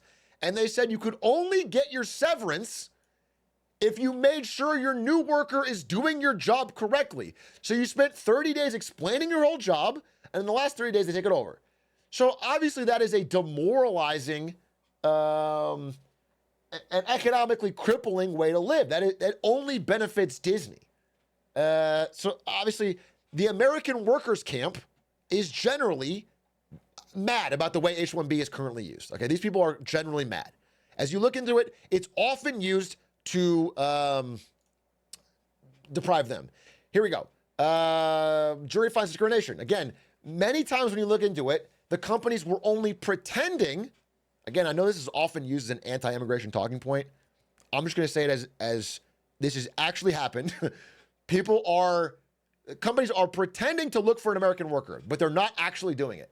They are pretending to put a job posting up for an American worker only to check the box that they did it, but they don't actually want to do it. They only want to hire the cheaper worker. They want the cheaper worker, okay? And it's been proven in court, and companies have been sued for it. This is happening all over, okay? Now, there's another group here. You might think, okay, well then at least the foreign workers are happy. They're getting an opportunity. And it's true that many of them are getting wages in America that are better than what they could get at home, even if they're low by American standards, because they are getting underpaid. The problem is, generally, foreign workers are also deeply unhappy with the way H-1B works, because once they get to America on the H-1B visa, if they ever lose their employment, like if they're ever fired for any reason, they are kicked out of the country.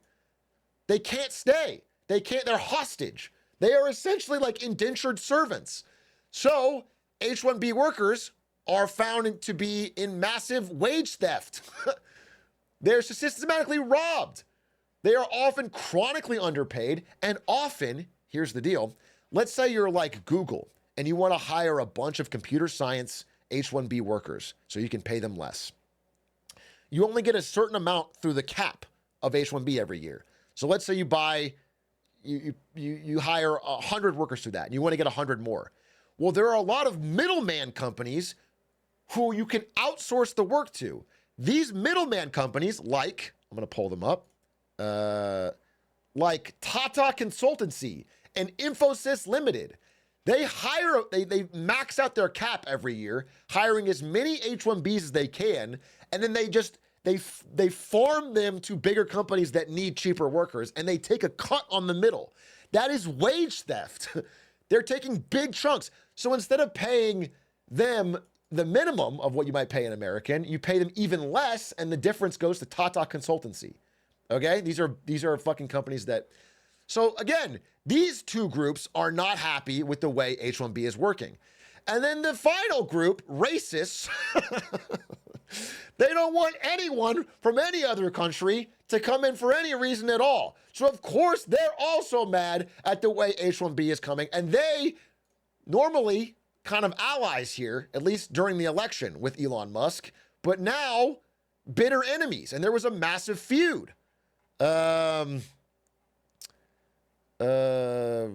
Steve Bannon said we're going to rip your face off in a visa fight, told Elon Musk. Rapist Hitler said, I told y'all Elon was a bitch, but no one listens to Rapist Hitler. It was a breakdown of the fucking MAGA social order. It was a disaster. Laura Loomer, who's like a right-wing media personality, got into a big fight with Elon, got demonetized, came back and said, you know what? Big tech hates me. I'm going to use Buy Me a Coffee, which is another app that is started by two Indian tech professionals that she was railing against, which got community noted. But you understand this caused outrage from a lot of people. And so everyone wanted to know what Trump thought about it. Because at the end of the day, no matter what Vivek says, I think a lot of us think H-1B is a broken system. Just ask Vivek in 2018. A lot of the people who have come here through the H-1B system would tell you, as I would, that it is just a broken system no matter who you're seeking to serve. That's so interesting. That now you're all for it and want to increase the fucking cap. But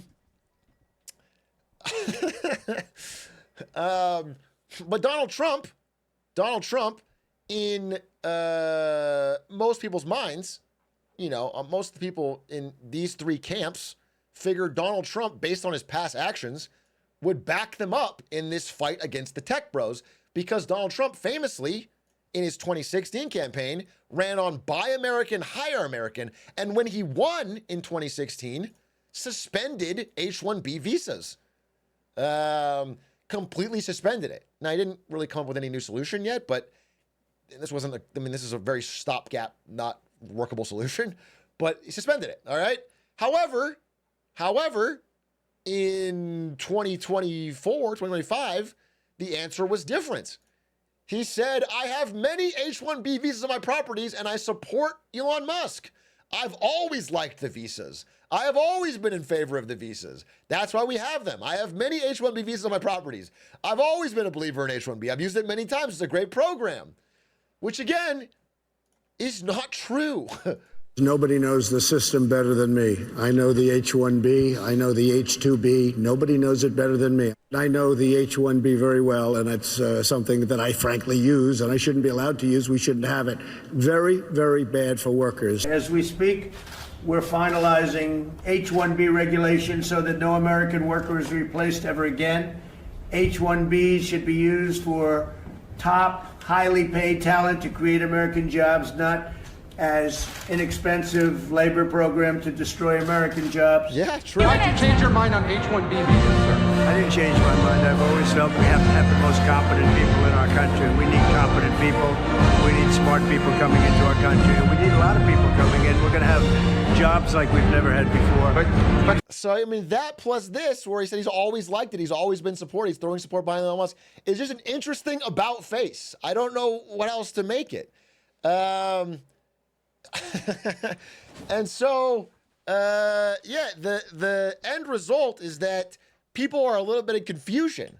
A lot of people who are especially like, let's say you're in one of these two camps, American workers or racists, they're like a little bit like, what the fuck's going on? Because this is clearly a broken system. It's not working as intended, just as a straight up. People are getting exploited every step of the way. The workers are getting exploited. The American workers are getting undercut and outpaid. And again, the large area that's taking place is in computer science. So the maddest people you'll see are people like on Reddit. Anyone who's computer work adjacent is noticing that they're just getting undercut on wages left and right. It is being used by companies not to hire the world's best and brightest, the top of their field, whatever. It is used because they want to pay people for these jobs less. That's just a fact of it. That's why they want to do it. And they're finding many, many loopholes and ways to do it. I mean, one in particularly egregious example is that companies like, let's say Google, for example, wants to hire somebody for H-1B. I'm using Google because they're one of the biggest hirers of H-1B people. They can put their name into the lottery, but they might not win.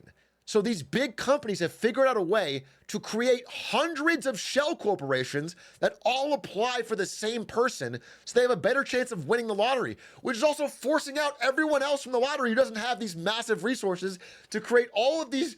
Do you know what I'm saying? So everyone who is not rich or connected looking to exploit the system is fucked. The current H-1B system is a disaster. Now, Bernie Sanders chimed in and said exactly this today or yesterday. He said it is used however it was intended. Again, I'm pro-immigration, especially for top talented people, but that's not the way this is used. It's used to replace good jobs with low-wage indentured service from abroad. The people being used are also being exploited. And the more cheaper labor they hire, the more money billionaires make. So Bernie Sanders says this, and all of a sudden, this crazy tug of war is happening that's never been seen before. People don't know whose side they're on. What's fucking going on? People can't, they can't figure it out. And that's where we find ourselves today. So the debate is still raging onward, but after Trump said the last word, people are kind of letting it die out. They're gonna see how it works in practice. But what I have to say is, realistically, there are many proposed solutions to this broken system. But one that I would say makes obvious basic sense is just to raise the amount of money that you are required to pay an H-1B worker to something like the equivalent of $150K plus, okay? Whatever it is. It needs to be an amount that is like well above. Because if you make it based on arbitrary merit, they'll find a way to game it. But if it costs them more money to hire an H-1B worker than an American worker, then they will only do it when it actually makes sense from talent perspective. But whenever they can hire him for cheaper, you become this weird incentive where they're trying to pretend it's for talent reasons, but they just want to pay less money. The world's simplest solution is to make it so H-1B workers need to be at a higher salary cap, higher than the American average. At which point anyone getting it, also, second thing, and this is going to piss off, I don't know, racists or what. The second thing is that H-1B workers should have a lot more protections on the ability to switch jobs. If we have decided they are talented enough to come and live and work in America, then once they get here, they should not be indentured servants to the one company that hires them. They should have freedom, okay? They should be able to use the free market of this country and go to different places and try different companies and not be kicked out within a few days if they're not, you know what I'm saying? So those are two systems that I would like to see immediately change with H-1B, and then larger fixes can be produced, or a scrapping and remaking of the whole system altogether. But those two things I think would at least bring what they currently have out of a less gameable, broken system. Anyway, I was going to get mad at Elon Musk, but then I saw, in response to all the controversy, he donated $109 million worth of Tesla stock to charity. And I was like, wow, that's super based. And then I found out that the charity was the Elon Musk Foundation, and he donates billions to it every year as part of a tax scheme. It's actually extremely advantageous to donate appreciated stock. And the Elon Musk Foundation pretty much just funds artificial intelligence, which helps his companies. So it's not even... Interesting. And anyway, as I speak about this, I'm a little late to the party, to be honest. The controversy is almost basically over. Everyone sort of said their piece, they yelled at each other, and then it died down. I don't know what to say after that. But it's starting up again, because just recently, today, I think, Elon and Vivek said remote work was a COVID-era privilege. And now the debate's starting up again. We'll see what happens. But that's my little update on H1Bs from Marketing Monday. Thanks for watching. Little mini one. Hopefully it helped clear it up. All the fucking... You probably heard about it, but maybe you haven't seen all the... We will still have a presentation on Monday. I just wanted to do that little mini thing today.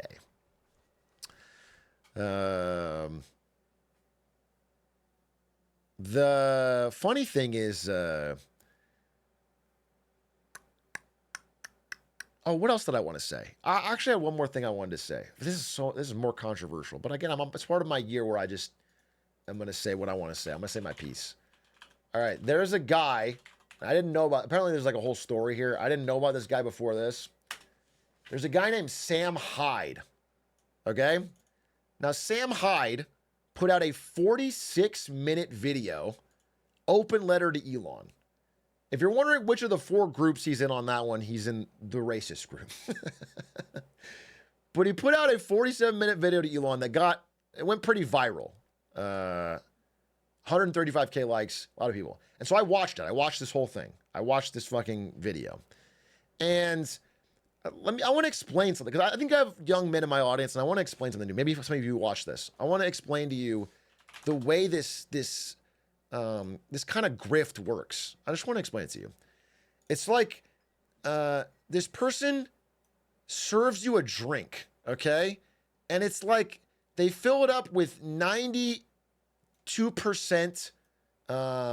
Prime or Gatorade or whatever your favorite drink is. And then they put in 2% poison. They just mix it in so you can barely taste it. Just 2% poison. That's the thing. It's 97% the drink you like and things that seem obviously good and little jokes and whatever you like, and they put 2% poison. And then you're like, wow, that drink's pretty good. And then you're like, all right, well, let me go check out their YouTube. And then they make a drink. Like, oh, I'll make another drink for you. Oh, sorry, wait, I had to get the wrong fucking... Yeah, I make another drink for you. And then that drink is like 70% Prime. And like 30% poison. But you've already enjoyed the first drink, and this one doesn't taste that much worse, and it's like, it's fine. And then you're like, I'm going to go join their Discord server. I want to be part of the Discord. And then there's stuff that, but you keep going deeper and deeper into it, and by the eventual time, you're drinking like fucking 90% poison. You're drinking a cup of poison. Your body is just thriving off of poison, and you wonder what happened. You don't know how you got here. You just like this first drink. It was mostly Prime. This is how that system works. So I watched this video. This video is one of these. It's 97% Prime. Maybe not 97%, but the video is mostly saying, hey, I'm just a guy, inoffensive stuff. It's like what Andrew Tate does, where he's like, brotherhood's good, working out is good. Like, I agree with that. Women should be, you know what I'm saying? Like, you mix in a little bit of poison.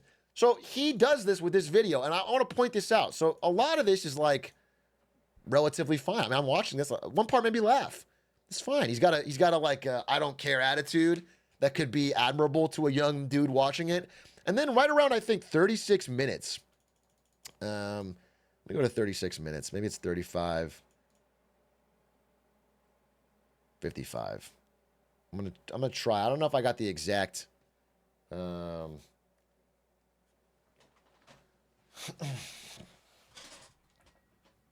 This is Twitter's video player, by the way. We have to give Elon more H-1Bs so we can hire somebody at any price to fix this fucking Twitter player. Let me try refreshing. The oversiders start if an American was just an Indian. His truck will be a footnote in a Wikipedia. It'll be the DeLorean. All right, we're going to start here. It'll be. So again, up until this point, there's some real criticism of Elon. There's some idea that like American workers by and large are being exploited and they're falling behind in terms of like economic opportunity. And he says a bunch of like goofy stuff and it's like totally. And then there was this nugget of poison. Like this is the part that stood out to me really on first viewing. Be something interesting. People look back, oh, that was kind of cool. Next. You know why they won't be driving it? Because they'll be driving an Ivy League degree, moving the goalposts of what to Mars. Yeah, this is right here. This isn't fixed by moving the goalposts of what an American is. It would be a lot easier if an American was just an Indian with an Ivy League degree. It would make this whole problem go away instantly if that worked. If you could just wave your hand and say that an American is a Guatemalan who was born here, that's an American. We wouldn't have to have this painful conversation. It would be so easy if you could do that, if it were a computer simulation. That's Marvel movie shit. An American is whoever Doctor Strange brings through the portal. I'm trying to pause. First of all, a Guatemalan who's born here is literally an American as our current way of system works. We have birthright citizenship. That's literally how it works right now. My wife is a Mexican woman who was born here.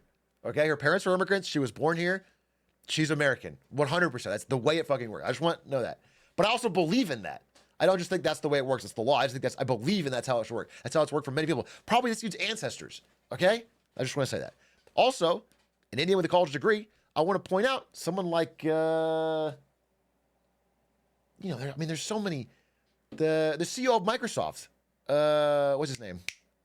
Satya Nadella. Dude, that guy came here with an Indian with a college degree, was doing fucking Excel training videos and worked his way up to CEO of Microsoft. And then as CEO, like tripled the value of the company. He is an absolute asset to the country, is an American. It's crazy to be like, anyway, sorry, continue. Portal to beat Thanos. The new Spider-Man is an American. It's a lesbian from Sri Lanka who just came here to start up a cupcake business. But she listens to Cold Wave.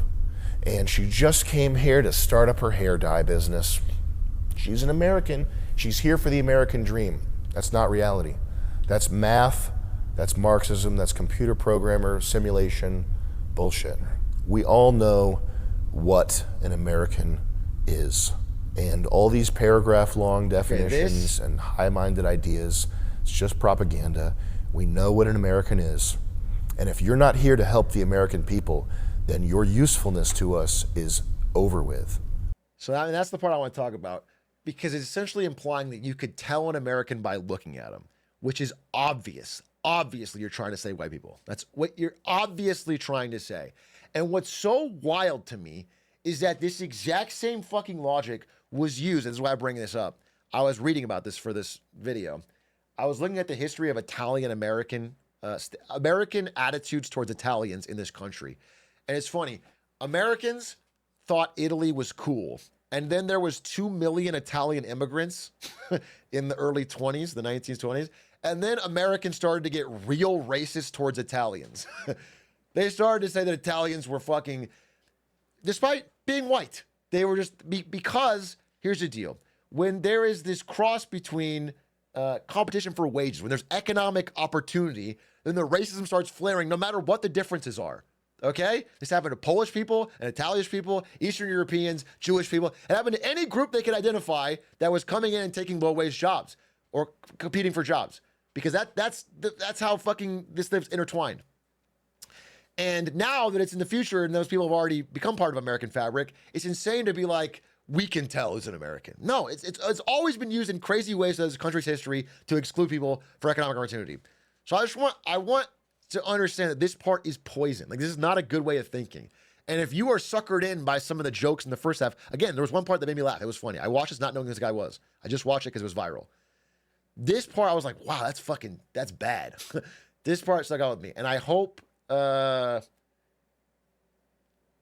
you'd have sort of watched it passively, that you can look back at it with an extra eye and realize, like, this is not a good attitude towards a strong, good country that makes any sense. It's just poison. Anyway, that's my final thought. I really don't have anything else to say. That's the H1B drama in a nutshell. It's created strange bedfellows, but I think in general, what's kind of awesome is that people, again, across all these different groups can unanimously say, like, hey, Elon, fuck you. You are, again, advocating for yourself as a $400 billion multi-company owner against the interests of everyone else, which is cool. So, double thumbs up. How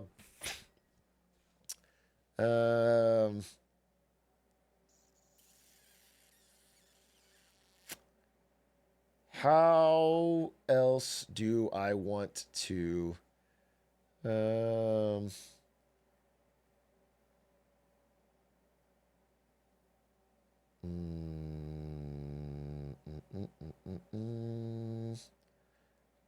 wanted to watch the honey video. Don't get massively debating in the comments, all right? Save that for a giant multi-paragraph long Reddit thread that we'll read. Okay? I've said my piece. If you disagree, put it on Reddit. I just won't read it. I wanted to watch Coffeezilla. That's what I wanted to watch. Dude, it's 8:44. When did I go live? I have time, right? I'm live at 6. Oh, yeah, I have plenty of time. Okay. All right, let's watch Coffeezilla. Coffeezilla. Oh, there's parts 2 and 3. Yes! We waited long enough to get the actual full story. So Coffeezilla, summary of the first part. He was hired by a CSGO gambling knife skin casino to investigate their competition. He turned down the money and investigated both of them and realized that the dark underbelly of the CSGO lotto knife websites is pretty fucking crazy. There's a war going on between these multiple casinos where they're doxing each other, harassing each other, a fear for their lives, hiring security. And now we are in part 2 where he goes even deeper. The dark side of Counter-Strike 2. They have made millions and millions of euros. I'm going to be delivering justice to these motherfuckers. I get told that they had posted flyers everywhere in my city. And I mean everywhere. High schools, malls. They need to go in, even if there's a security guard, even if they're gonna be taken away.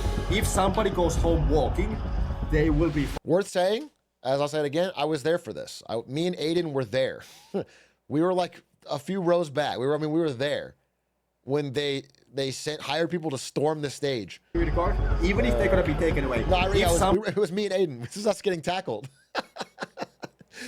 We stormed the stage to get Aiden's knife back because he got scammed on it. If somebody goes home walking, they will be fired. They sent 18 people outside my door having a quote-unquote protest.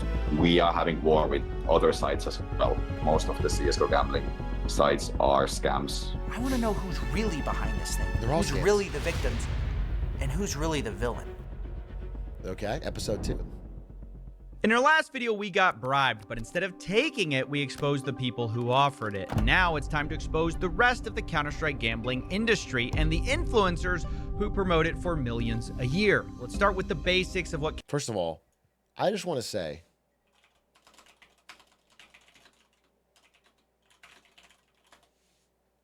that any influencer who goes on stream and opens fucking knives is a piece of shit. Okay? At the end of the day, it's fucking scum. It's the scum of the earth.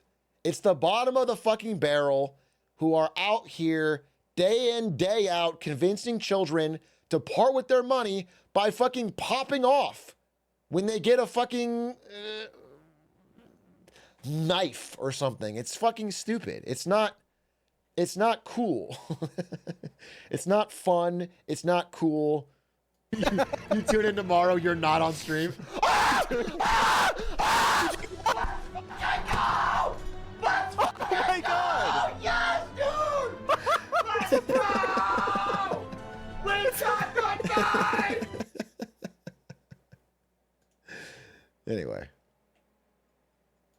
Counter-Strike gambling really is, though. Counter-Strike is a first-person shooter video game where you can buy cosmetic options for your guns called skins. You can get these by paying $2.50 to open a loot box. It spins like a slot machine, and you get a random skin. There's an entire economy that's grown out of their rarity, and you can sell these skins for pennies or up to tens of thousands of dollars depending on their rarity. Sheesh. You can then take those skins to Counter-Strike casinos where they will be accepted as currency instead of cash. They use their real-world value to turn this video game into Vegas. You can play slots, roulette, and more, all with a video game skin.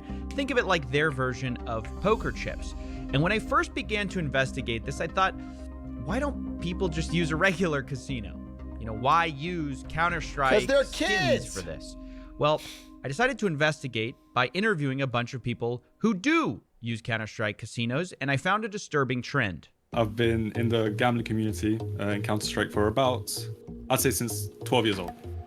I started gambling on Counter-Strike when I was probably 13 years old. 13 years old. 14 years old. I think I was 14. Started gambling on CSGO at the age of 12 and 13, pretty much right around there, my 13th birthday.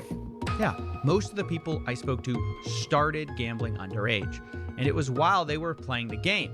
And this trend continues beyond the anecdotal. This YouTuber named Jeff surveyed over 9,000 players, and he found that around 70% of Counter-Strike gamblers start underage.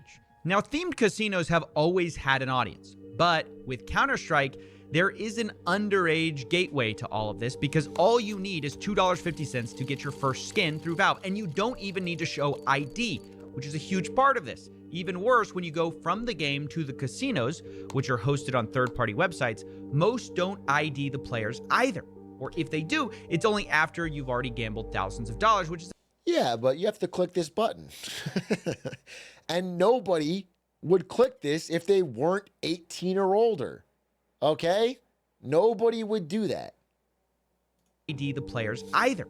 Or if they do, it's only after you've already gambled thousands of dollars, which is a bit like if a liquor store asked for ID after you drank 10 bottles of liquor. It's obviously absurd, but it's also very profitable because underage gamblers not only are new customers, they're way more likely to become gambling addicts, which is how casinos make most of their money.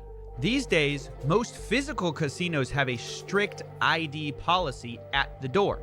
This isn't because they're good people, it's because they're heavily regulated and would lose their gambling license if they knowingly allowed underage players. But Counter-Strike gambling is fundamentally different. Regulation for these casinos is almost non-existent because they're offshore in Malta, Curacao, Cyprus, and most of them are using loopholes to pretend that this isn't even gambling at all. Look, I'm not going to go into too much detail here because different casinos use different loopholes. Sure. But suffice to say, this has been going on a long time. Back in 2016, a very similar story broke in a big way about scam casinos and underage gambling problems in Counter-Strike, and everyone was understandably enraged. Valve even got involved, had to send out cease and desist letters. Even the FTC went after influencers, but when the dust settled, there weren't that many consequences. Part of the reason was because of these loopholes. In fact, the most infamous casino, CSGO Lotto, claimed not even to be a casino at all. They said they were a sweepstakes. Now, this is obviously absurd. It's not true, but none of that matters because it got them out of trouble. And so the same types of casinos have continued, just with new owners and new names. What you're left with then is an industry that is unregulated. CSGO Luck with a giant poker chip logo. We're not a casino. We don't gamble here. Excuse me.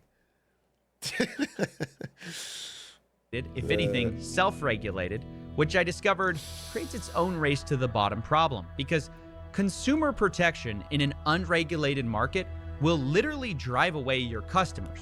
For example, remember Monarch from the last video and his casino CSGO empire? One of the things they do that I actually think is good is they block certain IPs where gambling is illegal, and they admit that what they're doing is gambling. Now, you can easily get around these geo restrictions with a VPN, but it's sort of an extra hurdle. Most Counter-Strike casinos don't even do this. And listen to one gambler explain why this tiny decision to just geo-block one region, the US, affected who he chose to gamble with. So when I went onto Empire, while it's still easy to bypass it, you could just put a VPN, just takes an extra 5 minutes. CSGO Roll, I can just once again type it into my browser. Deposits. Oh, you're an are American. incredibly- Yes, correct. Yes. So no VPN restriction, no geo blocking. Yes, correct. So on Rolled, 0 VPN blocking, 0 any bypassing. Let's on Empire, there is go. blocking, Easy but it gamba. truthfully is very easy to bypass. Right. That makes sense. Most people end up going with the casino who asks them less questions, requires less from you. Even if you're not illegally trying to gamble, you just don't want to have to put in personal information, anything like that. This all taught me that in the world of unregulated gambling, it's more complicated than just saying, okay, casinos want toddlers gambling. It's also market dynamics, right? You get a You know what's annoying though? I'm going to talk about this maybe more in this video, but it's like the kids yearn to gamble so bad that if you were to actually get good regulation and ban this completely and kids couldn't do it, they would just gamble on gotcha spins and shit. They don't even get money for it. They would just gamble on Overwatch loot, whatever it is, but they wouldn't even get something they can trade. I mean, it's crazy. Everything is trying to get them hooked on gambling already, and some of them are so bulletproof that you couldn't ban them. competitive edge by not regulating. Less work, more customers, more money, which means you can't just solve the problem by wagging your finger at bad casinos. The entire system is broken. As long as these loopholes exist, why would anyone change? In fact, some websites like Clash.gg even advertise their lack of regulation as a feature, not a bug. The CEO even bragged on Twitter, quote, "Clash just paid out its biggest one-time cash out instantly with no verification. Couldn't be more happy with the product and reputation we are building." This guy sees it as a badge of honor to do no checks. And it is a positive reputation if you want to appeal to underage players, money launderers, or just people who want to avoid a hassle of VPN and putting in an ID. And this is all a huge problem. But how big of a problem is it, you might wonder? After all, we're talking about video game skins. How much money could this industry really be worth? I wondered the same thing. So I asked around for how much these casinos are making and got several estimates. One owner claims he has an 8-figure business, and someone who worked for his partner claims that is true. How much does he make on Clash? His partner, Boris, right, also known as Dogs Playing Poker, Friendly Chemist, he told me directly that it was making about $50 million a month. Jesus That's a lot Christ. of money, and this roughly matches what the popular gambling 50 Counter-Strike YouTuber million told a me month? as well, saying he'd estimate these sites are making tens of millions monthly. And there are so many of these sites. Valve, the ultimate casino, made $1 billion. Sheesh. I mean, the biggest thing of all is just buying the fucking crates and the keys themselves. That's money. Saying he'd estimate these sites are making tens of millions monthly. This is the reason there's no Half-Life 3, by the way. No, actually, it's not. That's actually such a small fun. The real thing is taking 30% of every Steam game. I'm really noticing it now when we're making Get to Work. We get 20 grand of sales today from Ludwig. We got to give a third of that to fucking Gabe. Fuck. So many of these sites that the YouTuber Jeff estimated it all in a different way, looking at the total amount of website traffic compared to a popular online casino. So when you bring them together, those CSGO websites bring almost double the traffic of the biggest online casino today. And this online casino declared a gross revenue of 2.6 billion in 2022. Now that doesn't... I get it. I get that Gabe has to eat. I get that he's built a great platform with Steam. I just wish, you guys might not know this, but as an indie dev, if you're small, you have to give it to him personally. He comes to where you are and he goes, "Here for the Papa Tax." And you have to hand Gabe, and he laughs and he makes you kiss his feet. So it's like not, it just feels a little degrading or demoralizing. And you have to put it in a big sack of money with a $sign on it, which is like hard to get. So, like, I think if they just changed that rule, I would feel less bad about it. Doesn't mean the CSGO websites are grossing more. but it's a great element to put things in perspective.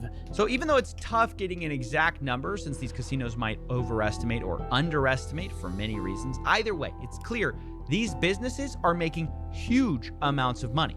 And there's many of these casinos. We've just focused on a few in our videos, but there's so many more of these websites, each potentially making millions a month.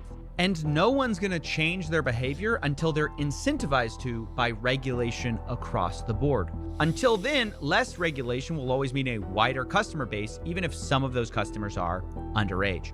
The irony here being the biggest voice of change so far really has been Monarch. From the last video, you guys know I'm no fan of this guy's methods, but I'll be honest, there's large parts of his public arguments that are hard to argue with. He claims to understand the underage problem because that's how he started as well. How I got into gambling myself was when I was 13 and I was playing RuneScape, and how the duel arena was like a gateway drug for me. That's how gambling started for me, and that's where it went into third-party sites. I'm just disgusted about this whole loop. I think that the whole case system on Steam is pretty horrible. The way how there is no KYC. I mean, I just want to say it's super self-serving, right? If you're the only platform that has, banned gambling in the countries where it's banned, and you're all set up for it, then once you have regulation, you'll obviously be the dominant player. It's like it destroys all your competition. So even if it's for good, it's obviously for self-serving reasons. But I don't think it's a bad argument. It's just such a powerful tool for getting children and even adults. I think even adults, they have a gambling problem. It's not only really? It's not a... You think adults have gambling problems? There's no fucking way. It's just a machine that makes people gamble.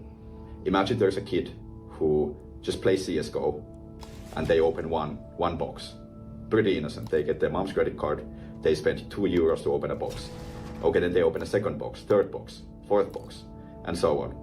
And soon they see their favorite influencer playing on some third party. Bro is describing his whole business model. He's saying it like it's the worst thing in the world, but it's like what you do as a job. This is your whole fucking... the case opening site. And this is where it's like switching from weed straight to, I don't know, amphetamine or something. And they just go deeper and deeper into this rabbit hole, and soon they are addicted. And the next thing you know, when they want to stop gambling, it's easy to just close these websites. But what happens when you go on social media? You go on YouTube, Instagram, Twitch, TikTok, any platform. What do you get? I was gonna hold my video again, make the same joke, but you get it.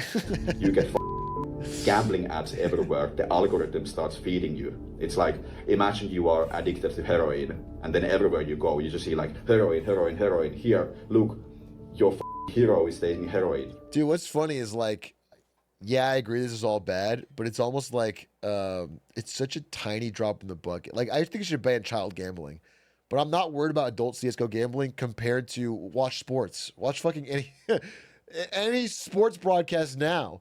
It's 5 million times bigger, and 5 million. It's this on crack, on steroids, on DraftKings is everywhere. It's the most mainstream thing there is now. So we have to separate these two things out. Yes, this guy's methods are terrible, but I'll admit, it's nice to see a casino owner talking honestly about their industry and admitting that what it is gambling and not some kind of sweepstakes. But even if Monarch says he wants to change, without the actual power of a regulator, he just ends up having to harass people, threaten people, which isn't going to get him anywhere. Not only that, he's no saint either. His own website doesn't ID people right away. According to CSGO's Empire's terms, they only require you to verify your age if you want to withdraw more than 2,000 coins in crypto or deposit substantial amounts of money. If you withdraw via skins, there is no limit. So even the guy who claims he started underage gambling, he understands the gateway drug that skin betting websites act as, even he refuses to fully ID customers because he knows he'd go out of business. I'm really committed to, I want to make it stricter and stricter. Like, you can't jump to the deep end just like immediately on one day. that would make us go out of business. But really my end goal is I want to do full-blown KYC before anybody deposits. I want to make it as clean as possible. This, more than anything, shows the limit to the let's self-regulate idea, right? Even the biggest critic of underage gambling can't bring himself to actually ID his customers up front because his competitors won't do it, and he says it would ruin his business. So maybe the solution isn't with the casinos at all. Maybe it's a good time to talk about the influencers who promote it instead. Because when I learned and asked about people who got into this type of gambling, I wondered, how did they get into it in the first place? Who did they hear about it from? And one thing... It's just 20 minutes of kids saying the Punch Atrioc video. The next 20 minutes of this video are him interviewing hundreds of children who all say Punch Atrioc over... Punch Atrioc. Basically Punch Atrioc video. Yeah, I lost all my money. It was Punch Atrioc. Punch and Atrioc, that was the video. Just unbroken 20 minutes. Doesn't stop. Kept popping up. One of the primary ways I actually learned was through YouTube. It popped up in my recommended page because I was a big fan of Counter-Strike. I'd play it, in my free time. Some gambling videos popped up and I thought, hey, Streamers kind of exposed me to that space first. I saw it online. I saw a bunch of these YouTubers playing it. Found out CSGO gambling just pretty much through watching people on Twitch and YouTube. Juicy was one of them. I actually remember very vividly. He was this guy that would do all these case openings on different websites and such. He was very much affiliated with them. He had codes and all of these things. I've been surrounded by like Syndicate and like FaZe Clan, for example. I watched my favorite YouTubers. Right. YouTubers and streamers, of course, are going to be one of the main advertising vectors. It's been that way since 2016. Influencers are the main lifeblood of these casinos. Fast forward 8 years later, it's just different influencers, different casinos making the money than before. But unlike casinos who we know intuitively are blood-sucking leeches on society, influencers, by contrast, are great. They're awesome. Well, we expect more from them. We don't get it, but we expect more. So I wanted to confront 3 different influencers who do this gambling streaming stuff of different sizes and get their opinions on why they promote this stuff and how they can possibly justify it. I don't think people should gamble, honestly, on the sites. They shouldn't gamble at all. So I guess I just wanted the money, Coffeezilla. I guess when CSGO Lotto paid me all that money to do that secret sponsored stream with Sponge, I really wanted the paycheck to clear in my account. And then I would use that money to buy things for me. If I had to sum it. I think that was sort of my primary motivation. And then the secret thing I did was I told Punch it wasn't even sponsored, so I didn't pay him any. I kept it all for myself. That's sort of my... But I enjoy doing it, so it's what I do. So vulnerable, says, I don't know. No. So raw, vulnerable, and real. That part of it makes sense. The part where you want to do it so you continue to do it, that makes sense. But let's say I'm like, I don't think smoking's good for you, but I like smoking. It makes sense that I would smoke. It doesn't make sense that I would go promote it to get people to smoke. Yeah, no, I definitely understand that perspective too. And it's a very good argument, and it's like you can't really argue against it, right? It's not a good thing, but it's something that I still enjoy doing, and so I'm going to continue to do it. Is it just too much money? That's an acceptable answer. It's just too much. That's exactly what I was gonna say. I was like, bro, just say you're getting paid a lot of money. It's not cool, but just be honest. Just say you're getting paid a fuck ton of money. People, I mean, your audience understands. They're not gonna. Much money to turn down. I'd say in the beginning it probably was so much money. At this point, it's not about the money for me. It's just I really enjoy doing it.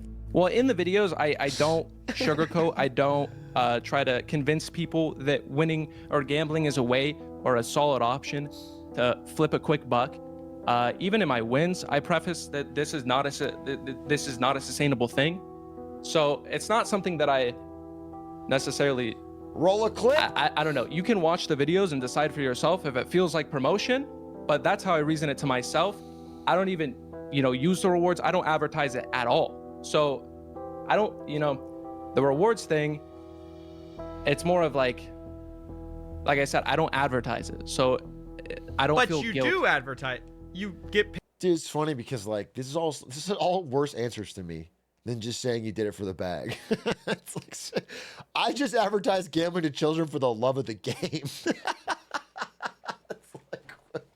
what kind of psychopath are you? What the fuck are you talking about? Just say they paid you a fuck ton of money and you figured someone else would do it if you didn't. Paid to advertise it, right? Not the reward system. No, I don't mention the rewards. No. I'm saying CS:GO roll. Yes. We're talking about the gambling side. Yes. We both know it's not going to be good for people. And then you're kind of saying, well, I don't really promote it. I don't really advertise it. But in a way, if you didn't promote or advertise it, they wouldn't pay you millions of dollars. Yeah, I watched your Trainwrecks video and you said the same thing. You're like the less dirtier of the dirt bags. So I guess I would call myself that. And ultimately, if you watch the video, you can decide like how less dirty is he really. But yeah, that's my answer. Most people are going to, unfortunately, gamble with or without certain streamers, right? Obviously, it's intended to be like a McDonald's ad. You see a McDonald's ad, you see a Big Mac, you're going to go, I'm craving a Big Mac. So it's the same concept. You're saying like, oh, I'm just like kind of promoting McDonald's, whatever. No. I had a kale smoothie today, so actually I'm kind of above that. Like, you guys get it. You guys get your McDonald's Big Mac. I think I enjoyed my kale smoothie. I'm kind of different. It's not like promoting McDonald's. Let's be honest. Gambling is a terrible addiction. American describing gambling. Imagine a burger.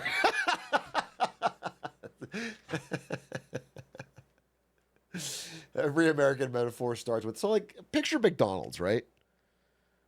Let's talk interest rates. Imagine McDonald's is raising the price of your favorite burger.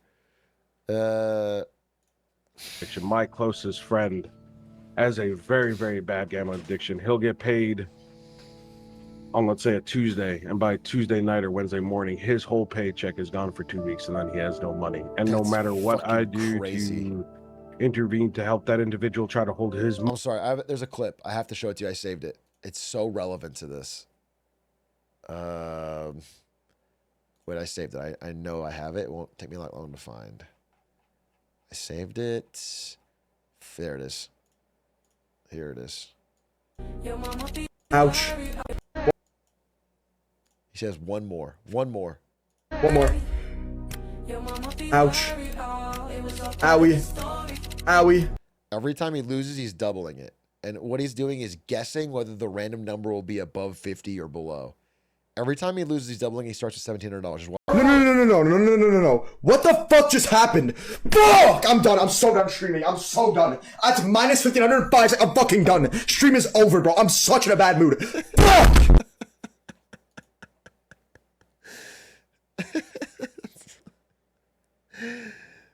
That's so fucked up. God damn, dude. Really makes you want to gamble. Money to help him sit there and self-exclude, he finds ways because it's an addiction. It's just as bad as any other drug because of that dopamine rush. Yeah, the answers were part admissions, part rationalizations. They all knew gambling was bad, but they'd stopped short of actually doing something about it because they were making money from it, even when they knew people whose own lives were hurt by it. So if you know the harm firsthand, you've seen it in your own life, how do you justify peddling that drug, as you call it? It's going to happen in my opinion, right? And like, there is no justification. Can I say like I'm a drug dealer? Sure, you could, you're going to label, certain streamers are going to be labeled as a drug dealer, in essence. And that's okay, I guess, if people are going to view it that way. I mean, I want to know how you view it. How I feel? Because you said it was kind of like a drug. So I want. It is a drug. I mean, it hits the dopamine levels. Hell, I get hit in dopamine levels if I hit big. And so yeah, and then that becomes a YouTube trick. I feel bad. I do. Right? I hate to hear when people say I've lost money. I hate it, dude. I really, it crushes me because some people just ban them. You know what I'm saying? Just keep pushing it on them, and then when they tell you, "Hey, man, I lost a lot of money," just ban them. That way, you never have to hear it. Elon Musk style on Twitter, it's easy. legit do it because they're bored and then they lose everything they have, and it is a terrible feeling to hear that, right? Not to question their sincerity, but I've heard all of them say that they hate when people get addicted. They don't want to see anyone hurt, but they refuse to stop even though they know casinos are run on addicts.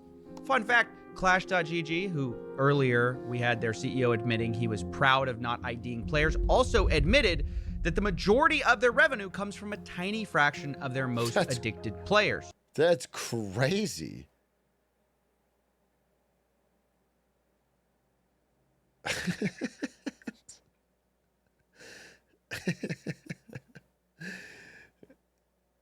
If people think they can never gamble healthy, they won't learn and build good habits.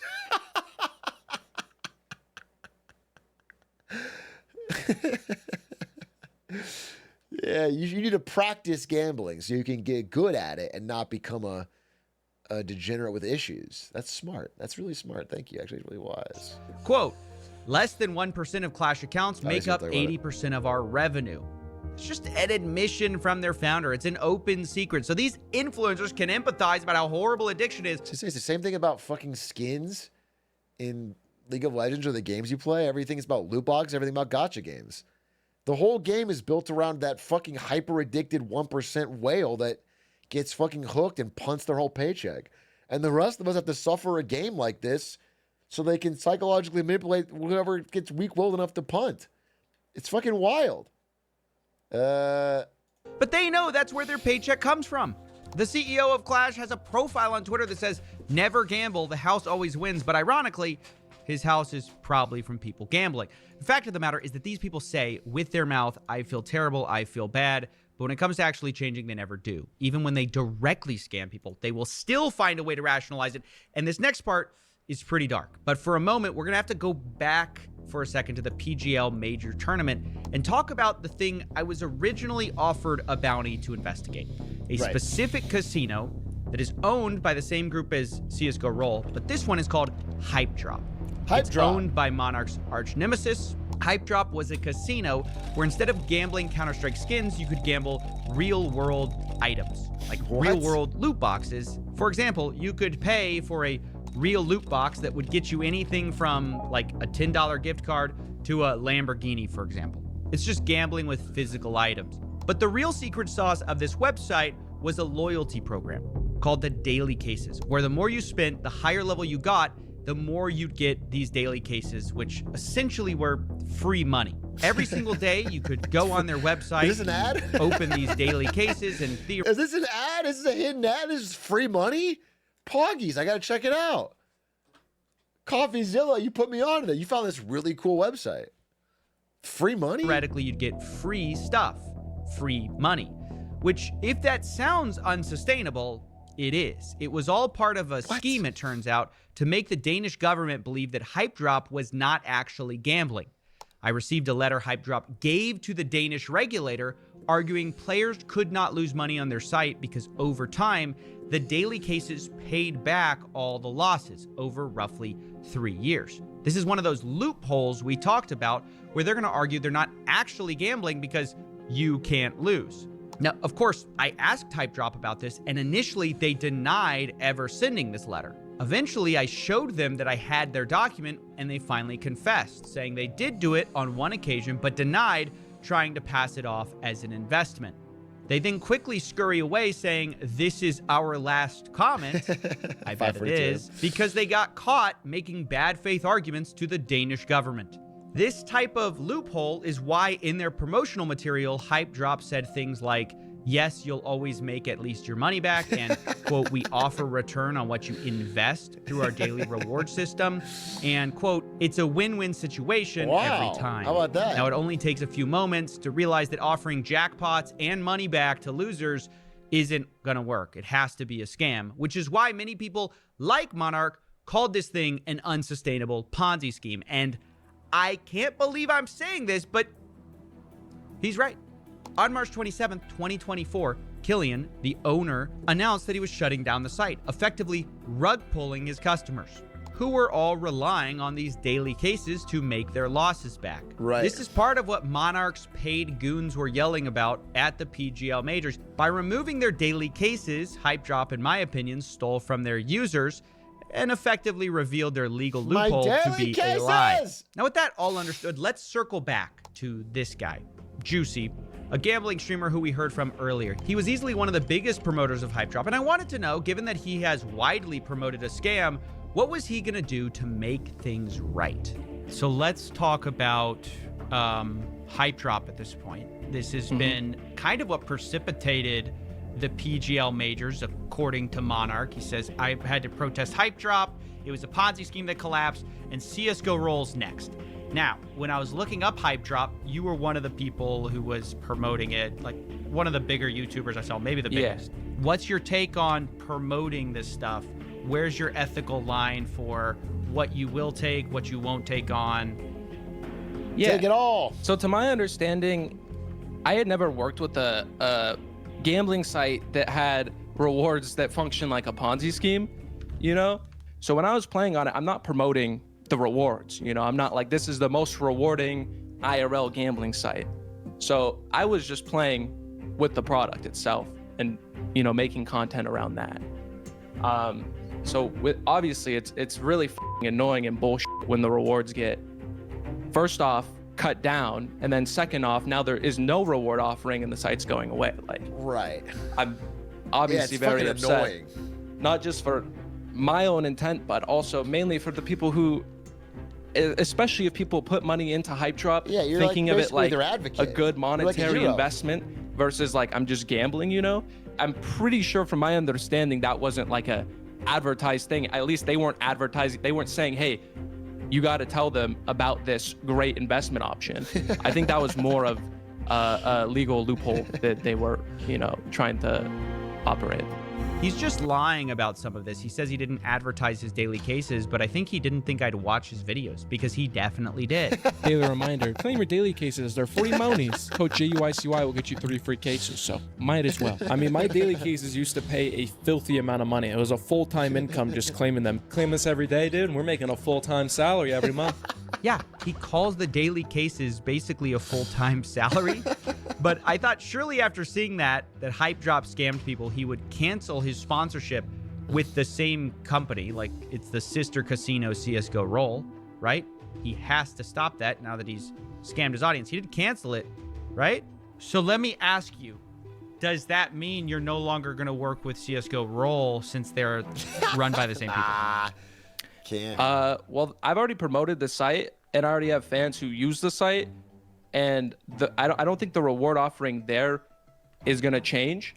But yeah, I mean, it's unfortunate. But I think that you they can did see. I think you can see the logic of no one thought Hypedrop was gonna rug people from these cases, these daily rewards. And if you are regretful, wouldn't that turn into some kind of action on your part to like change who you're working with? Come on. Yeah, I understand that completely, but I feel like Counter-Strike sites aren't there to stay forever in the first place. I don't think anyone's expecting them to stay forever, and there really isn't many great options. So yeah, maybe it's fucked up of me that I continue to do so, absolutely, but it really is one of the better options on the market right now, and there's a ton of dog shit on the market, so yeah. How about that? And there it is. Absolutely. He doesn't want to change. Thanks for the 20 Absolutely, bandos. He's not going to stop what he's doing. At the end of the day, past all the rationalizations, that's what it comes down to. It doesn't matter what you show them, what you prove to them. They're making too much money. And that is the part that I was struggling to like really get from these people, is they would always say like, I do it for the love of gambling, man. I would do it if nobody paid me. Of course, they always do it getting paid. But this is the single biggest cope of gambling streamers. In fact, even Grim told me this, who we spoke to earlier about getting her. To be fair, I did do it when nobody paid me. I guess I'm only open loot crates in the game, but I did do it when nobody paid me. Coffeezilla, if you want to interview me, I just lost a bunch of money trying to get Punch a Knife, my moderator. That's just love of the game. Harassed. Luckily for me, though, his tax records are public, so I knew that he was actually making a few $1,000,000 a year and had a few million reasons to lie about why he was doing what he did. So I decided to ask him if maybe the money did play a role. Somebody reached out to me. They said, hey, I found Grimm's business. He made $5 million last year. Is that true? And does that undermine what you said about it's not about the money? Yeah, no, that is true. That's like what's one of the, I guess, the downsides with Norway is everything's public. If they know my company name, even just my name, they Google around, they find it. So like everything that I make is public. And yeah, you could say that argument is obviously hypocritical because like I made a lot of money, but like I don't do it because I make a lot of money. I'd still do it if I didn't make a lot of money. And like even if I wasn't paid, I would still do it when I had excess money to do it because I like doing it. And it might like sound like a lie, but that's how I started it. And that's how I always wanted to continue. It sounds like the $5 million might have something to do with it. It just, but that's fine. I mean, yeah, no, I mean, like I said, I 100% understand what people would think like, oh, no, it's only because of the money. But like, I know myself that it isn't only because of the money, but it's obviously crazy. Great. It would be better. It would be better if it was because of the money. I don't know why they think it's a better answer to be like, yeah, I just fucking love it. I just love making gambling videos. What? Why? Don't get me wrong. How much did you make this year? I'd rather not say, but I could say it's a lot. Come on, Juicy, tell us. Tell us. Look, so I actually don't know the exact answer myself, but I can tell you it's going to be right around Grimm's number, which I know he told you already. Grimm's $5 million.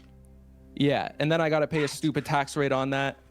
Oh, yeah. But it's probably around there. You got to pay taxes. Both made about $5 million last year. So it's kind of obvious why they're not going to stop based on just a moral argument. And I began to wonder, like, how many of these influencers take these deals? This guy's working his ass off. He's a fucking job creator. He is busting his ass to earn every dollar of this money, and Uncle Sam wants a fucking bite? Did fucking Joe Biden get out there and spin CSGO knives? I don't fucking think so. Did Joe Biden pop off when he pulled a knife and said, wow, this is fucking awesome, use my promo code? No, he didn't. So why does he get a piece? This is fucking crazy. This is theft. Deals because they are so profitable. Well, luckily, thanks to the hard work of Jeff, who we mentioned earlier, whose documentary you should definitely go watch, I found out it's almost everyone. This is the top 300 CSGO streamers since the beginning of this year, ranked. By the way, Joe Biden, on January 21st, first day he's not president anymore, going live on Kick and spinning CSGO knives would be the fucking perfect way to kick this year off. God, if you're up there, you've already made a lot of crazy things happen. You made Fortnite Friday with Elon Musk happen today. If you could make Joe Biden go live on the Dark Brandon Kick account and start spinning CSGO knives, that would be fucking awesome. By watch time. Of 300, 226 are currently sponsored by at least one of them. Some have up to 5. We are looking at 75%. 75%. It's insane. Counter-Strike gambling is basically funding over half of the scene with these ridiculous paychecks. And I began to wonder, not about the people who said yes, but the people who said no. They're the minority. I wanted to know, for the people who said no, how much were they offered and why didn't they take it?